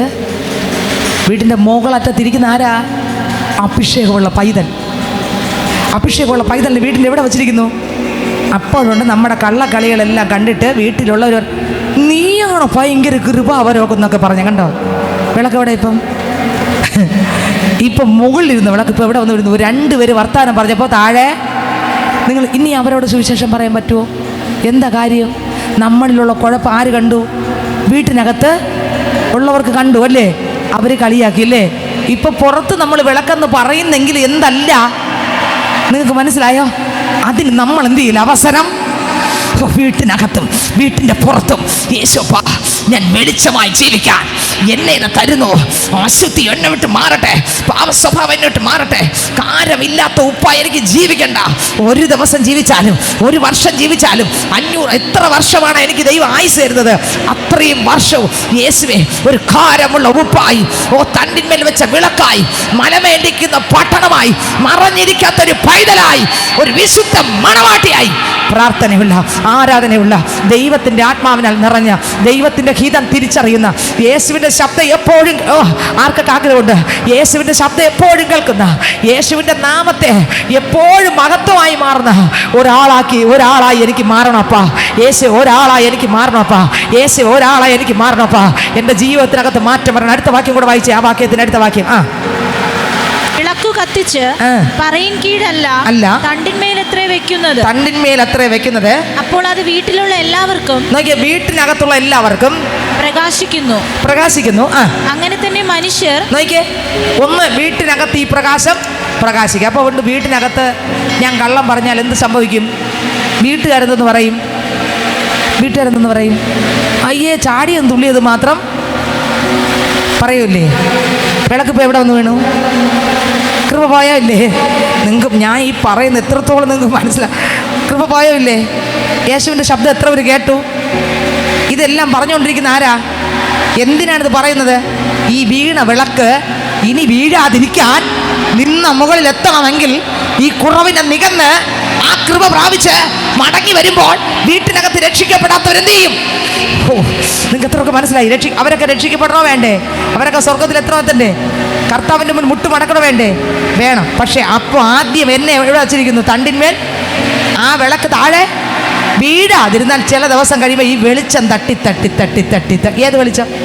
യേശുവിൻ്റെ വചനം ഞാൻ എന്നിലൂടെ നിറവേറിക്കൊണ്ടിരിക്കുമ്പോൾ എൻ്റെ വീട്ടുകാരിത് കണ്ടിട്ട് പറയും, ഈ വെളിച്ചം ഇത് സാധാരണ വെളിച്ചമല്ല, ഈ വെളിച്ചം അതിലെനിക്കും പോണം എന്ന് വീട്ടിലുള്ളവർ താനെ ഈ വെളിച്ചത്തിലോട്ട് അവർ വരും. വന്നിട്ട് പിന്നത്തെ ഒരു സാക്ഷ്യം പറയും, എൻ്റെ ഇന്ന ആൾ നിമിത്തമാണ് ഞാൻ എൻ്റെ യേശുവിനെ. എന്നിട്ട് അവരതിൻ്റെ മറുപടി പറയും, ഞാൻ ഇന്നതെല്ലാം പറഞ്ഞിട്ടും ആ വിളക്ക് കത്തി തന്നെ. അവിടെ വിശ്വാസം കുറഞ്ഞില്ല, അവിടെ പാപം സംസാരിച്ചില്ല, അവിടെ കാരം പോയില്ല, അവിടെ ആൾക്കാരെ കുറ്റപ്പെടുത്തി ഞാൻ കണ്ടില്ല, ആൾക്കാരെ കളിയാക്കുന്ന കണ്ടില്ല, ആരെയും കുറിച്ച് ഒറ്റപ്പെടുത്തി പറയുന്നത് കേട്ടില്ല, ആരെയും കുറിച്ച് ഒന്നും പറയാനില്ല, അസൂയ കേട്ടില്ല, പിണക്കം കേട്ടില്ല, കള്ളത്തനം ഞാൻ കേട്ടില്ല, അവിടെ വേറെ ഒന്നും കണ്ടില്ല. ഞാൻ കണ്ടത് അയ്യോ എൻ്റെ വീട്ടിനകത്ത് ഇന്ന ആളിലൂടെ യേശുവിനാണ്. നിങ്ങൾക്ക് എത്രയൊക്കെ മനസ്സിലായി? എത്രയൊക്കെ ആഗ്രഹമുണ്ട് അപ്പച്ച ഇതുപോലെ എനിക്കുമായി തീരണം. അടുത്ത വരി ഇമ്പോർട്ടൻ്റ്, അതിനേക്കാളും ഇമ്പോർട്ടൻ്റ്. അടുത്ത വരി. അങ്ങനെ തന്നെ മനുഷ്യർ നിങ്ങളുടെ നല്ല പ്രവൃത്തികൾ കണ്ടോ? മനുഷ്യൻ ഇനി വീട്ടിനകത്തുള്ളവർ മാത്രമല്ല, പുറത്തുള്ള ആൾക്കാർ നിങ്ങളുടെ നല്ല പ്രവർത്തികളെ കണ്ട് സ്വർഗസ്ഥനായ നിങ്ങളുടെ പിതാവിനെ കണ്ടോ? സ്വർഗസ്ഥനായ എൻ്റെ പിതാവിനെ മഹത്വപ്പെടുത്തേണ്ടതിന് നിങ്ങളുടെ വെളിച്ചം അപ്പം എൻ്റെ അകത്ത് ആരുടെ വെളിച്ചം വന്നു? യേശു എന്ന വെളിച്ചം. യേശുവിൽ കള്ളമുണ്ടോ? യേശുവിൽ പകയുണ്ടോ? യേശുവിൽ പിണക്കമുണ്ടോ? യേശുവിൽ വിരോധമുണ്ടോ? യേശുവിൽ വിദ്വേഷമുണ്ടോ? യേശുവിൽ ആരെങ്കിലും അറപ്പുണ്ടോ? യേശുവിൽ 2 പക്ഷമുണ്ടോ? യേശുവിൽ ഏതെങ്കിലും അശുദ്ധി ഉണ്ടോ? അപ്പോൾ ഈ വെളിച്ചം നിറയുമ്പോൾ എന്താകും? നിങ്ങൾ ചിന്തിച്ചു നോക്കിയേ. ആ യേശുവിനെ പോലെ എന്നെയും ആക്കി തീർക്കും. പിന്നെ എന്നിൽ അങ്ങനെ വല്ലതും ഉണ്ടോ? ഒരു കളങ്കമുണ്ടോ? ഇല്ല. പിന്നെ അപ്പച്ച ആഗ്രഹിക്കുന്നത് ഈ വെളിച്ചം ആര് കാണണം? വെളിയിലുള്ള ആൾക്കാർ കണ്ടിട്ട് ആരെ മഹത്വപ്പെടുത്തണം? വായിച്ചേ, ആ വരി വായിച്ചേ. അങ്ങനെ തന്നെ മനുഷ്യർ നിങ്ങളുടെ നല്ല പ്രവർത്തികളെ കണ്ട് സ്വർഗസ്ഥനായ നിങ്ങളുടെ പിതാവിനെ മഹത്വപ്പെടുത്തേണ്ടതിന് നിങ്ങളുടെ വെളിച്ചം എന്ന് പറഞ്ഞാൽ എന്റെ അകത്തിരിക്കുന്ന വെളിച്ചം എന്റേതല്ല, പിന്നെ ആരുടെ? യേശുവിന്റെ വെളിച്ചം അവരുടെ മുമ്പിൽ പ്രകാശിക്കും. ആരുടെ മുമ്പിൽ? ഈ മനുഷ്യരുടെ മുമ്പിൽ എന്ന് പറഞ്ഞാൽ യേശു എങ്ങനെയായിരുന്നോ അതാണ് എന്നിലൂടെ കാണുന്നത്. ഓ ഹല്ലേലൂയ. അയ്യോ ദൈവത്തിന് സ്തോത്രം. യേശുവിൻ്റെ ലാവണ്യ വാക്ക്, യേശുവിൻ്റെ ശബ്ദം ശ്രദ്ധിക്കണമേ സഹോദരങ്ങളെ. ഞാൻ പറയാം, ഇന്ന് കേട്ട വചനം എൻ്റെ നിങ്ങളുടെ അകത്തങ്ങോട്ട് ആഴത്തിലിറങ്ങുകയും ഇപ്രകാരം ഒരു പ്രാർത്ഥന വെളിപ്പെടുകയും ചെയ്താൽ ഞാൻ പറയാം, ഒരു വല്ലാത്തൊരു അന്തരീക്ഷത്തിലേക്ക് നമ്മൾ എത്തിച്ചേരുകയും ശത്രുവിൻ്റെ സകല പദ്ധതികളും ഉടയുകയും ചെയ്യും. നമുക്ക് പോരാട്ടമുള്ളത് ജഡരക്തങ്ങളോടല്ല. കൊരിന്ത്യർക്കിലെ 2 കൊരിന്ത്യർ 10-ാം അധ്യായം 4-ാം വാക്യം വായിക്കുമ്പോൾ വേദപുസ്തകം പറയുന്നു, 10:4 വായിച്ചേ. ജഡപ്രകാരം ഞങ്ങളുടെ പോരിന്റെ ആയുധങ്ങളോ ജഡീകങ്ങളല്ല. കോട്ടകളെ ഇടിക്കുവാൻ. നോക്കിയേ, എന്ത് കോട്ട? ഈ ന്യൂസ് കേൾക്കുമ്പോൾ അവരെ കുറിച്ച് പറയുന്ന വാക്കുകളുടെ ഒരു കോട്ട. നിങ്ങൾക്ക് എത്രയൊക്കെ മനസ്സിലായി? അപ്പുറത്തെ വീട്ടുകാരെ കുറിച്ച് എൻ്റെ വീട്ടിൽ ഇരുന്ന് ആവശ്യമില്ലാത്ത സംസാരിക്കുന്ന കോട്ട. മറ്റൊരാൾ നന്നായാൽ അതിന് സ്വോത്രം പറയാൻ പറ്റാതെ അകത്തൊരു എരി. ഇതെല്ലാം നമ്മളകത്ത് കിടക്കുന്നതാ. ഇതൊക്കെ ഉടയ്ക്കാൻ ആര് വരണം? ഇല്ലെങ്കിൽ നമുക്ക് മാറ്റമില്ല, ചുമ്മാ ആരാധിച്ചിട്ട് പോകുന്നേ ഉള്ളൂ. പക്ഷെ ഇന്ന് ഈ ദൂത് കേട്ടിട്ട് നിങ്ങൾ പറയണം, അടുത്ത വെള്ളിയാഴ്ച കർത്താവ് അനുവദിച്ച യേശുവിൻ്റെ വരവ് താമസമെങ്കിൽ ഈ പള്ളി വന്നാൽ നിങ്ങൾക്ക് കർത്താവിൻ്റെ മുമ്പിൽ ഒരു സാക്ഷ്യം പറയാൻ കഴിഞ്ഞാൽ പറയാൻ പറ്റണം, കഴിഞ്ഞ വെള്ളിയാഴ്ചത്തെ ഇന്ന വരി എൻ്റെ അകത്ത് എൻ്റെ അപ്പച്ചൻ ഇട്ടു.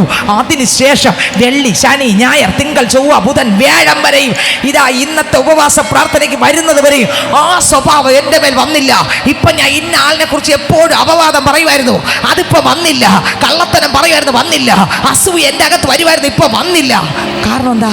ഈ വചനകത്ത് ആഴമായിട്ട് ഇറങ്ങി. ഞങ്ങളുടെ പോരിൻ്റെ ആയുധങ്ങൾ എന്തല്ല? ജഡീകങ്ങൾ അല്ല, പിന്നെ കോട്ടകളെ ഇടിപ്പാൻ ദൈവസന്നിധിയിൽ ശക്തിയുള്ളത്. ഏത് ദൈവഹിതമല്ലാത്ത വാക്കുകൾ സംസാരിച്ച് കാരമുള്ള ഉപ്പിനെ കാരമില്ലാതാക്കാൻ എൻ്റെ ശരീരത്തിൽ സംസാരത്തിലൂടെ, നോട്ടത്തിലൂടെ, ചിന്തയിലൂടെ എന്നെ തകർക്കാൻ നോക്കുന്ന ആ പാപശക്തികളോട് എനിക്ക് പോരാട്ടമുണ്ട്. നിങ്ങൾക്ക് എത്രയൊക്കെ മനസ്സിലാവുന്നുണ്ടോ വചനം? എനിക്ക് പോരാട്ടം ആരോടാണോ? എൻ്റെ വീട്ടുകാരോടാണോ? എൻ്റെ നാട്ടുകാരോടാണോ? എൻ്റെ അയൽക്കാരോടാണോ? പിന്നെ എന്നെ കള്ളം പറയാൻ പ്രേരിപ്പിക്കുന്ന ഒരു ശക്തിയുണ്ട്. ആമേൻ. എന്നെ മറ്റുള്ളവരെ കുറവും കുറ്റവും പറയാൻ നോക്കുന്ന ഒരു ഇരുട്ടുണ്ടല്ലേ, അവനോടാണ് എനിക്കിപ്പോൾ. അത് എൻ്റെ ശരീരത്തിൽ പിന്നെ വരുന്നുണ്ടോന്ന് നോക്കണം. നിങ്ങൾക്ക് എത്രയൊക്കെ മനസ്സിലായി? അത് എൻ്റെ ശരീരത്തിൽ വരുന്നുണ്ടോന്ന് നോക്കണം. അതിനോടാണ്, അല്ലെങ്കിൽ അത് പകയായി മാറും. ഒരാളിനോട് കോപം വരുന്നെങ്കിൽ പിന്നെ കോപം വരുന്നുണ്ടോ എന്ന് എനിക്ക് നോക്കണം, എൻ്റെ അകത്ത് നോക്കണം, എനിക്കറിയാൻ പറ്റും. അത് വന്നാൽ ഈ കോപം പാപമായിട്ട് മാറും. പിശാചിന് നിങ്ങൾ ഇടം കൊടുക്കരുത്. ആ കോപം വന്ന് നിന്ന് അവസാനം എന്തായി മാറും? പിശാചിന് ഇടം കൊടുക്കുന്നവരായിട്ട് മാറും. അടുത്ത വാക്യം വായിച്ചേ. അവയാൽ ഞങ്ങൾ സങ്കല്പങ്ങളും ദൈവത്തിന്റെ പരിജ്ഞാനത്തിന് വിരോധമായി പൊങ്ങുന്ന എല്ലാ ഉയർച്ചയും. നിങ്ങൾക്ക് എത്രയൊക്കെ മനസ്സിലായി? ദൈവമേ, എൻ്റെ അപ്പനെ കരയിപ്പിക്കുന്ന വാക്കുകൾ, നോട്ടം, ചിന്ത, ജഡത്തിൻ്റെ പ്രവൃത്തി, ഇതൊന്നും എനിക്ക് വേണ്ട. നിങ്ങൾക്ക് എത്രയൊക്കെ മനസ്സിലായി? ഹല്ലേലൂയ. എനിക്കിതൊന്നും വേണ്ട. ഈ കുഴപ്പങ്ങൾ എന്നെ ഇട്ട് തകർത്തോണ്ടിരിക്കുക. എനിക്കിത് വേണ്ട. എനിക്ക് ജീവിച്ചാൽ യേശുവിനായിട്ട് എന്ത് ചെയ്യണം? എനിക്കൊരു പ്രകാശമായി ജീവിക്കണം. എനിക്ക് കാരമുള്ള ഉപ്പായി ജീവിക്കണം. എനിക്ക് കരുണയുള്ള ആളായി മാറണം. എനിക്ക് മനസ്സലിവുള്ള ആളായി മാറണം. എനിക്ക് ദീർഘക്ഷമയുള്ള ആളായി മാറണം. എനിക്ക് ജ്ഞാനത്തിൻ്റെ ആത്മാവ് വേണം. എനിക്ക് പരിജ്ഞാനത്തിൻ്റെ ആത്മാവ് വേണം. എനിക്ക് ഭക്തിയുടെ ആത്മാവ് വേണം. എനിക്ക് ആലോചന വേണം. എനിക്ക് പ്രാർത്ഥിക്കാനുള്ള കൃപ എനിക്ക് വേണം. ദൈവത്തിൻ്റെ വചനത്തിൻ്റെ ആഴങ്ങളെ വെളിപ്പെടാനുള്ള കൃപ എനിക്ക് വേണം. എന്നെ തകർക്കുന്ന, എൻ്റെ ഭവനത്തെ തകർക്കുന്ന ഇരുട്ടിൻ്റെ ശക്തികളെ തകർക്കാൻ എനിക്ക് പ്രാർത്ഥിച്ച് ജയം എടുക്കാനുള്ള കൃപ വേണം. കണ്ടോ കർത്താവേ, യേശുപ്പ പാപം വരാതെ അപ്പ ഓരോ സെക്കൻഡ് ജീവിക്കുക. ആ പരിശുദ്ധി ആത്മാവ് എനിക്ക് വേണം. നിങ്ങൾ എത്ര പേർ പ്രാർത്ഥിക്കാറുണ്ട് സഹോദരങ്ങൾ ഇതിനൊക്കെ? ഹല്ലേലൂയ. ഇതൊക്കെ പ്രാർത്ഥിക്കുമ്പോഴല്ലോ ബാക്കിയുള്ള എല്ലാം ദൈവം തരും. വായിച്ചെടുത്ത വരി. എല്ലാ ഉയർച്ചയും ഇടിച്ചു കളഞ്ഞ് ഏത് വിചാരത്തെയും ക്രിസ്തുവിനോടുള്ള അനുസരണത്തിനായിട്ട് എങ്ങനെയുള്ള വിചാരം വന്നാലും, കണ്ടോ, വിചാരം വന്നാലും എന്ത് പലതും വരും. നമ്മൾ പറയൂലേ, ഞാൻ വിചാരിച്ചു 10 കൊടുക്കാമെന്ന് പറയൂലേ. നമ്മളെല്ലാവരും ഞാൻ എൻ്റെ അടുത്ത് വന്ന് പെട്ടു, ഞാൻ വിചാരിച്ചു 10 കൊടുക്കാമെന്ന്, പിന്നെ പോട്ടെ എന്ന് ഞാൻ കരുതി. കണ്ടോ, 10 കൊടുക്കാമെന്ന് വിചാരിച്ചു. അപ്പം എല്ലാ വിചാരങ്ങളെയും എന്തിൽ പിടിച്ചടക്കണം? വായിച്ച വരി ഒന്നുകൂടെ. ഏത് വിചാരത്തെയും ക്രിസ്തുവിനോടുള്ള അനുസരണത്തിനായിട്ട്. അപ്പാ ഇന്ന് വചനം അങ്ങ് എന്നോട് സംസാരിച്ചു, ഞാൻ കേട്ടു, എനിക്ക് മനസ്സിലായി, എന്നോടാണെന്ന് എനിക്ക് വ്യക്തമായി മനസ്സിലായി, അത് ഞാൻ ഗ്രഹിക്കുന്നു. ഇനി ക്രിസ്തുവിനെ ഞാൻ അനുസരിക്കാൻ വേണ്ടി ക്രിസ്തുവിനോടുള്ള അനുസരണത്തിൽ ആ പാപം ചെയ്യാതെ ഞാൻ ക്രിസ്തുവിൻ്റെ ആത്മാവിനാൽ നിറഞ്ഞ് പിടിച്ചടക്കുന്നു. കണ്ടോ, ഇനി ഞാൻ ആ വാക്ക് സംസാരിക്കുന്നില്ല, പിടിച്ചടക്കുന്നു. കണ്ടോ, ഇനി ഞാൻ അങ്ങനെ ചെയ്യുന്നില്ല, ഞാൻ പിടിച്ച്. നിങ്ങൾക്ക് എത്ര രൂപ വചനം മനസ്സിലായി? ഇന്നത്തെ ചിലപ്പോൾ നിങ്ങൾക്ക് ആരാധിക്കാൻ തോന്നിക്കാണൂല. ഞാൻ പറയാം, ഇത് നമ്മളോട് വ്യക്തവും സ്പഷ്ടവുമായി ആര് സംസാരിച്ചുകൊണ്ടിരിക്കുകയാണ്? യേശുക്രിസ്തു സംസാരിച്ചുകൊണ്ടിരിക്കുകയാണ്. എന്തിനു വേണ്ടി സംസാരിക്കുന്നു? എന്നെ ആരെപ്പോലെ ആക്കാൻ സംസാരിക്കുന്നു, യേശുവിനെ പോലെ ആക്കാൻ. ഞാൻ പറയാം, പ്രസംഗിക്കുന്ന ഒരുപാട് പേരുണ്ട്, പ്രവചിക്കുന്ന ഒരുപാട് പേരുണ്ട്, രോഗശാന്തിയുള്ളവർ ഒരുപാട് പേരുണ്ട്, വീര്യപ്രവർത്തിയുള്ളവർ ഒരുപാട് പേരുണ്ട്. പക്ഷെ വിശുദ്ധരുടെ എണ്ണമാണ് കുറവ്. ബാക്കി എല്ലാവരുടെ എണ്ണവും കൂടുതലാണ്, വിശുദ്ധരുടെ എണ്ണമാണ് കുറവ്. അതുകൊണ്ട് നമ്മൾ എപ്പോഴും ചിന്തിക്കണം, കർത്താവേ, എനിക്ക് എൻ്റെ അപ്പൻ്റെ കൃപയിൽ നിറഞ്ഞെനിക്ക് മുന്നോട്ട് പോകണം. അടുത്തവർ വായിച്ചേ. ഏത് വിചാരത്തെയും ക്രിസ്തുവിനോടുള്ള അനുസരണത്തിനായിട്ട് പിടിച്ചടക്കി നിങ്ങളുടെ അനുസരണം വരുമ്പോൾ. എന്തനുസരണം തികയണം? എൻ്റെ അപ്പച്ചൻ്റെ ഇഷ്ടമല്ലാത്ത എല്ലാം തകരുകയാണ് ഒന്നൊന്നായിട്ട്. കർത്താവേ, ഞാൻ അങ്ങനെ പറഞ്ഞു, ഇനിയില്ല. ഇങ്ങനെ ചിന്തിച്ച ആളാണ്, ഇല്ല, ചിന്തയിൽ പോയില്ല. കർത്താവ് ഇങ്ങനെ കാണുമ്പോൾ കണ്ണ് കൊണ്ട് നോക്കിയ ആളാണ്, ഇനി അതില്ല. കാരണം ഇതെല്ലാം കർത്താവിൻ്റെ ആത്മാവിനാൽ നിറഞ്ഞ് എന്ത് ചെയ്യുന്നു? കീഴടക്കുകയാണ്. കർത്താവ് ഇനി അങ്ങനെ കാര്യം. അടുത്ത് നമ്മൾ ഒരുപാട് കാര്യം വചനത്തിൽ കൂടെ ചിന്തിച്ചു. ഫോൺ വിളിക്കുമ്പോൾ, കർത്താവ് ഞാൻ ഫോൺ വിളിക്കുമ്പോൾ, കർത്താവ് ഞാൻ പറഞ്ഞു പോവപ്പോൾ ചിലപ്പോഴൊക്കെ കർത്താവിൻ്റെ വചനമല്ല ഞാൻ പറയുന്നത്. യേശുപ്പ, ഞാൻ പറയുന്നത് കഴിച്ചോ കുടിച്ചോ തിന്നോ എന്നൊക്കെ ചോദിക്കും. പക്ഷെ എനിക്ക് കഴിച്ചോ കുടിച്ചോ എന്നല്ല, എനിക്ക് ഇന്ന് കിട്ടിയ എൻ്റെ അപ്പം തന്ന വചനത്തെ എനിക്ക് പറയണം. നിങ്ങൾക്ക് ആർക്കൊക്കെ ആഗ്രഹമുണ്ട് മൊബൈലിൽ ഒരാളിനെ വിളിക്കുമ്പോൾ എനിക്ക് എൻ്റെ കർത്താവ് ഇന്ന് എന്നോട് സംസാരിച്ചത് പറയാം? ഇത് കേൾക്കുമ്പോൾ എന്ത് സംഭവിക്കുന്നറിയുമോ? അവരുടെ പേര് ആത്മാവിനൊരു പുതപ്പങ്ങ് വീഴും. പ്രാർത്ഥിക്കാത്ത ആൾ അവരെന്ത് ചെയ്യും? അവരും പ്രാർത്ഥിക്കാൻ തുടങ്ങും. നിങ്ങൾ പറയുകയാണ്, എനിക്ക് എന്നോട് ഇന്ന് എൻ്റെ ദൈവ വചനത്തിലൂടെ ഇന്ന വാക്യം ഇടപെട്ടു, എന്നെ താഴ്ത്താൻ പറഞ്ഞ വാക്യം ഇടപെട്ടു, നിൻ്റെ കൂടെ ഞാൻ ഉണ്ടെന്ന് പറഞ്ഞ വാക്യം ഇടപെട്ടു എന്ന് പറയുമ്പോൾ ഉണ്ടല്ലോ, ഈ കേൾക്കുന്ന ആളിലേക്ക് എന്തിറങ്ങും? പരിശുദ്ധാത്മാവിൻ്റെ കൃപ മൊബൈലിലൂടെ എന്ത് ചെയ്യും? ഇറങ്ങും. അതേസമയം നമ്മൾ സംസാരിക്കുന്ന വേറെ വല്ലതും ആണെങ്കിൽ എന്ത് സംഭവിക്കും? നമ്മൾ പോലും അറിയാതെ നമ്മളെ കൃപയെല്ലാം എന്ത് ചെയ്യും? കൃപ പോകുന്ന വഴി എത്ര പേർക്ക് മനസ്സിലായി? സംസാരത്തിലൂടെ മറ്റുള്ളവരുടെ കാര്യം പറയുമ്പോൾ, വീട്ടിനകത്തിരുന്ന് ദൈവഹിതമല്ലാത്ത ചിന്തിക്കുമ്പോൾ, പറയുമ്പോൾ, കാണുമ്പോൾ, കൃപ എല്ലാം സിനിമ കാണുമ്പോൾ എന്ത് സംഭവിക്കും? ദൈവഹിതമല്ലാത്ത എന്ത് കണ്ടാലും എന്ത് സംഭവിക്കും? കൃപ നമ്മളെ വിട്ട് ഇറങ്ങി അങ്ങ് പോകും, നമ്മൾ അറിയില്ല. പിന്നെ സിനിമയെല്ലാം കണ്ട് കഴിഞ്ഞ് 2.5 മണിക്കൂർ കഴിഞ്ഞ്, നിങ്ങൾ കാണുന്നൊന്നല്ല, ഇതിനകത്ത് ആരും കാണൂല എന്നാണ് എൻ്റെ വിശ്വാസം. നോക്കിയേ, 2.5 മണിക്കൂർ കഴിഞ്ഞ് വെളി വരുമ്പോൾ എന്തോ ഒന്ന് പോയി. കണ്ടുകൊണ്ട് നമ്മൾ ചിരിച്ചു കളിച്ചു എല്ലാം ചെയ്തു. അത് കഴിഞ്ഞപ്പോൾ എന്തോ ഒരു സംഭവം പോയി. എന്താ പോയെന്നറിയാമോ? ഒരു ശരീരത്തിലൊരു വിഷമം വന്നില്ലേ? നേരത്തെ സന്തോഷമില്ല, 2.5 മണിക്കൂർ തന്നെ ചിരിച്ച് കാണും, ചിലപ്പോൾ കരഞ്ഞ് കാണും. എന്നാലും അവൻ അങ്ങനെ അവളെ തള്ളിക്കളഞ്ഞ എന്നൊക്കെ ചിന്തിച്ച് കാണും. അയ്യോ, ഇത്തി അവളെ കണ്ടെങ്കിൽ, അയ്യോ ഇത്തി മറ്റോ വന്ന് രക്ഷിച്ച, ഇതൊക്കെ ചിന്തിക്കും ആ സമയം. അവിടെ ഒരു ജീവൻ മരണ പോരാട്ടമാണ്.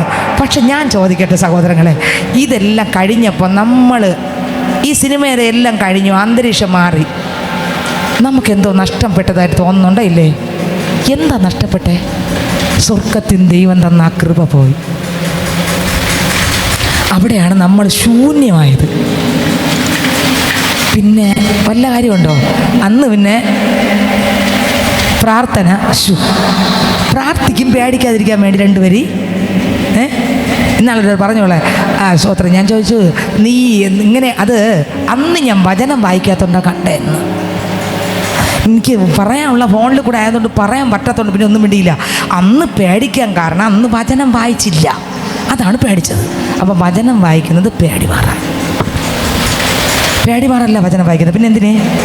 യേശുവിനെ കാണാൻ, യേശുവിൻ്റെ ശബ്ദം കേൾക്കാൻ, യേശുവിൻ്റെ കൂടെ നടക്കാൻ, കൂടെ വസിക്കാൻ. പേടി മാറാനല്ല. പേടി മാറാനല്ല, പ്രസംഗിക്കാനല്ല വചനം വായിക്കുന്നത്, പേടി മാറാനല്ല. പിന്നെ യേശുവിനെ കാണാൻ, യേശുവിനെ കേൾക്കാൻ, യേശുവിൻ്റെ കൂടെ സഞ്ചരിക്കാൻ. ഓ ദൈവത്തിന് സ്തോത്രം. ഇതിനകത്ത് എഴുതിയിരിക്കുന്ന ഒന്നുകൂടെ വായിച്ച് നമ്മൾ പ്രാർത്ഥിക്കുന്നു. വായിച്ചേ. നിങ്ങളുടെ അനുസരണം തികഞ്ഞു വരുമ്പോൾ എല്ലാ അനുസരണക്കേടിനും പ്രതികാരം ചെയ്യുവാൻ ഒരുങ്ങി മതി. ഹല്ലേലൂയ. അപ്പോൾ ദൈവത്തിൻ്റെ പരിജ്ഞാനത്തിന് വിരോധമായി പൊങ്ങി വരുന്ന സകല ഉയർച്ചകളെ ഇടിക്കണം. ഇന്ന് നമ്മൾ ഇത്രയും നേരം വചനം കേട്ടു. ഞാൻ ചോദിക്കട്ടെ, എത്ര പേര് യേശുവിൻ്റെ ശബ്ദം കേട്ടു? ഒരു വാക്കെങ്കിലും എന്നോട് സംസാരിച്ചാൽ നിങ്ങൾക്ക് തോന്നിയില്ലേ? ഒരു വരിയെങ്കിലും നിങ്ങളുടെ വീട്ടിലുള്ള ഒരംഗ നിങ്ങൾ വിളക്കായിരുന്ന സ്ഥാനത്ത് താഴെ വീണപ്പോൾ ഒരു വരി പറഞ്ഞില്ലേ? ആ വരിയെങ്കിലും കേട്ടോ യേശു പറഞ്ഞത്? മക്കളെ അവിടെ വീണു, പക്ഷേ ഈ വിളക്ക് മുകളിൽ തന്നെ ഇനി വരണം. ഇതാരാ അത് ഉണർത്തിച്ചത്? പറഞ്ഞതാരാ? നിങ്ങൾക്ക് എത്ര പേർക്ക് മനസ്സിലായി? ഞാൻ യേശുവിൻ്റെ ശബ്ദം കേൾക്കുന്നുണ്ടോ ചോദിക്കുമ്പോൾ അതിൻ്റെ സാരാംശം എത്ര പേർക്ക് പിടികിട്ടി കാണും, മനസ്സിലായി കാണും? ഹല്ലേലൂയ. യേശുവിൻ്റെ ശബ്ദം കേട്ട് എത്ര പേർക്ക് നമുക്ക് എല്ലാവർക്കും എഴുന്നേൽക്കാം. യേശുവിൻ്റെ ശബ്ദം കേട്ട് യഥാർത്ഥമായിട്ട് യേശുവിൻ്റെ ശബ്ദം ഞാൻ കേട്ടു. എവിടെയാണ് എൻ്റെ കൃപ നഷ്ടപ്പെടുന്നത് എനിക്ക് മനസ്സിലായി. ദ്രവ്യം നഷ്ടപ്പെട്ടു, അടിച്ചു വാരാൻ ഏൽപ്പിച്ചു. നഷ്ടപ്പെട്ടതെല്ലാം കയ്യിൽ കിട്ടി, ഭയങ്കര സന്തോഷമായി. ഒരാട് പോയി, പക്ഷേ 99 വിട്ടിട്ട് ഒന്നിനു വേണ്ടി പോയി. ഇന്ന് ഇതിനകത്ത് നിൽക്കുന്ന പൈതലെ, ആ നഷ്ടപ്പെട്ടതിനെ തിരിച്ചു പിടിക്കാൻ എത്ര പേർക്ക് ആഗ്രഹമുണ്ട്? സ്തോത്രം. കാണാതെ പോയതിനെ തിരഞ്ഞു രക്ഷിപ്പാണല്ലോ മനുഷ്യപുത്രൻ വന്നത്. കർത്താവ് പറഞ്ഞു, മക്കളെ വിളക്ക് കത്തിയില്ലേ, നിനക്ക് നഷ്ടപ്പെട്ട കൃപയെല്ലാം തിരിച്ചു കിട്ടും. കർത്താവിനോട് പറഞ്ഞ, കർത്താവേ, വചനത്തിലൂടെ ഒരുപാട് കാര്യം സൈലൻ്റായിട്ടാണ് കേട്ടത്, പക്ഷെ ഒരുപാട് കാര്യം എനിക്ക് മനസ്സിലായി. എന്നോട് അപ്പച്ച സംസാരിച്ചത് ഉറപ്പുള്ളവർ മാത്രം കരങ്ങളെ ഉയർത്തിയ സ്വർഗത്തിലേക്ക്. എന്നോട് യേശു സംസാരിച്ച് ഞാൻ കേട്ടു. ഒരു വരിയെങ്കിലും നിങ്ങളോട് വെറുതെ കൈവക്കണ്ട, ഒരു വരിയെങ്കിലും എനിക്ക് കേൾക്കാൻ പറ്റൂ. ഒറ്റ വരിയെങ്കിലും അത് യേശുവിൻ്റെതാണ്. നിങ്ങൾ ആത്മാർത്ഥമായിട്ട്, വേറെ ആരും ആവശ്യമില്ലാതെ കൈവക്കണ്ട. കർത്താവ് എന്നോട് ഒരു വരിയെങ്കിലും സംസാരിച്ചു. പ്രാർത്ഥിക്കാം നമുക്ക്. കർത്താവിനോട് പറഞ്ഞ, അപ്പച്ച, ഞാൻ അപ്പൻ്റെ ശബ്ദം കേട്ടു. അങ്ങനെയെങ്കിൽ എൻ്റെ ഹൃദയമാകുന്ന നിലം, എൻ്റെ ദേഹം, പറഞ്ഞു, എൻ്റെ ദേഹം, എൻ്റെ ദേഹി, എൻ്റെ ആത്മാവ് കർത്താവിൻ്റെ കരങ്ങൾ ഏൽപ്പിക്കുന്നു. അങ്ങയുടെ ആത്മാവിനാൽ ശുദ്ധീകരിക്കണം.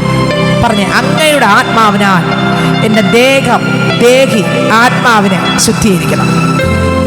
അങ്ങയുടെ വചനത്താൽ, പറഞ്ഞ്, അങ്ങയുടെ വചനത്താൽ എൻ്റെ ദേഹം, ദേഹി, ആത്മാവിനെ ശുദ്ധീകരിക്കണം. യേശുവിൻ്റെ രക്തത്താൽ എൻ്റെ ദേഹം, ദേഹി, ആത്മാവിനെ ശുദ്ധീകരിക്കണം. ഇന്നിതാ എന്നെ തന്നെ തരുന്നു. നിങ്ങളോട് സംസാരിച്ച വരികളെല്ലാം ഒന്ന് ഓർത്തെടുത്തേ. നിങ്ങൾ അധരം കൊണ്ട് പറഞ്ഞേ, കർത്താവേ, ഇന്ന വരി എന്നോടാണ് സംസാരിച്ചത്. പറഞ്ഞേ, നിങ്ങൾ യേശു സംസാരിച്ചത് കേട്ട വരി ഉണ്ടല്ലോ, ആ വരി നിങ്ങൾ എടുത്തെൻ്റെ ദൈവത്തോട് പറഞ്ഞു, അപ്പച്ചാ, ഇത്രയും സമയം പ്രസംഗിച്ചപ്പോൾ യേശു സംസാരിച്ചതായിട്ട് എനിക്ക് കേൾക്കാൻ കഴിഞ്ഞത് ഇന്ന വരികളാണ്. അതെൻ്റെ കുറവാണ്. ആ വരി അത് മടങ്ങി വരണം എന്ന് എന്നെ ദൈവം എന്നോട് സംസാരിച്ചു. ആ വരി ഒന്ന് പറഞ്ഞു. യേശു കേൾക്കട്ടെ സഹോദരങ്ങൾ, യേശു കേൾക്കട്ടെ. എത്രയോ നാളുകൾ കൊണ്ട് നമ്മൾ ദൈവവചനം കേൾക്കുന്നവരാണ്. ഇന്ന് യേശു ഒന്ന് കേൾക്കട്ടെ. കർത്താവിനോട് പറയുക, വാ തുറന്ന് പറഞ്ഞോ. അടുത്ത് നിൽക്കുന്ന ആരെ നോക്കണ്ട, കർത്താവിനോട് തുറന്ന് പറഞ്ഞു. എനിക്ക് നിങ്ങൾ പറയുന്നത് കേൾക്കാൻ പറ്റത്തില്ല. നിങ്ങൾ പറഞ്ഞ, കർത്താവേ, ഇന്ന വരി ഇന്ന് വചനത്തിൽ കൂടെ യേശു സംസാരിച്ച എന്നോടാണ്. എനിക്ക് ഇന്ന് മുതൽ അതിനെല്ലാം ഒരു ജയം പ്രാപിക്കണം. തന്നിന്മേലിരുന്ന വിളക്ക് താഴെ വീണ് കിടക്കുകയാണ്. എൻ്റെ പ്രാർത്ഥന നഷ്ടപ്പെട്ടു. മറ്റുള്ളവർക്ക് എന്നിലൂടെ എൻ്റെ യേശുവിനെ കാണാൻ പറ്റുന്നില്ല. ഉപ്പാകുന്ന എൻ്റെ കാര നഷ്ടപ്പെട്ടു. അപ്പ കർത്താവ്, ഞാൻ സംസാരിച്ച് കഴിയുമ്പോൾ ഞാൻ എന്തോ ഒന്ന് നഷ്ടപ്പെട്ട പോലെ തോന്നും. അത് അപ്പൻ്റെ കൃപയാണെന്ന് എനിക്ക് മനസ്സിലായി. എന്തോ ഒരു ശൂന്യത എൻ്റെ ശരീരത്തിൽ, എൻ്റെ മനസ്സിൽ ഫീൽ ചെയ്യും, എൻ്റെ തലയിൽ ഫീൽ ചെയ്യും, എൻ്റെ ശരീരം, എൻ്റെ ഹൃദയത്തിനകത്ത് ഫീൽ ചെയ്യും, മൊത്തം ഫീൽ ചെയ്യും. എനിക്ക് മനസ്സിലായപ്പാ, ഇത് പരിശുദ്ധ ആത്മാവേ, അങ്ങയുടെ കൃപയാണ് പോയെന്ന്. അതുകൊണ്ട് ഞാനിത് അപ്പൻ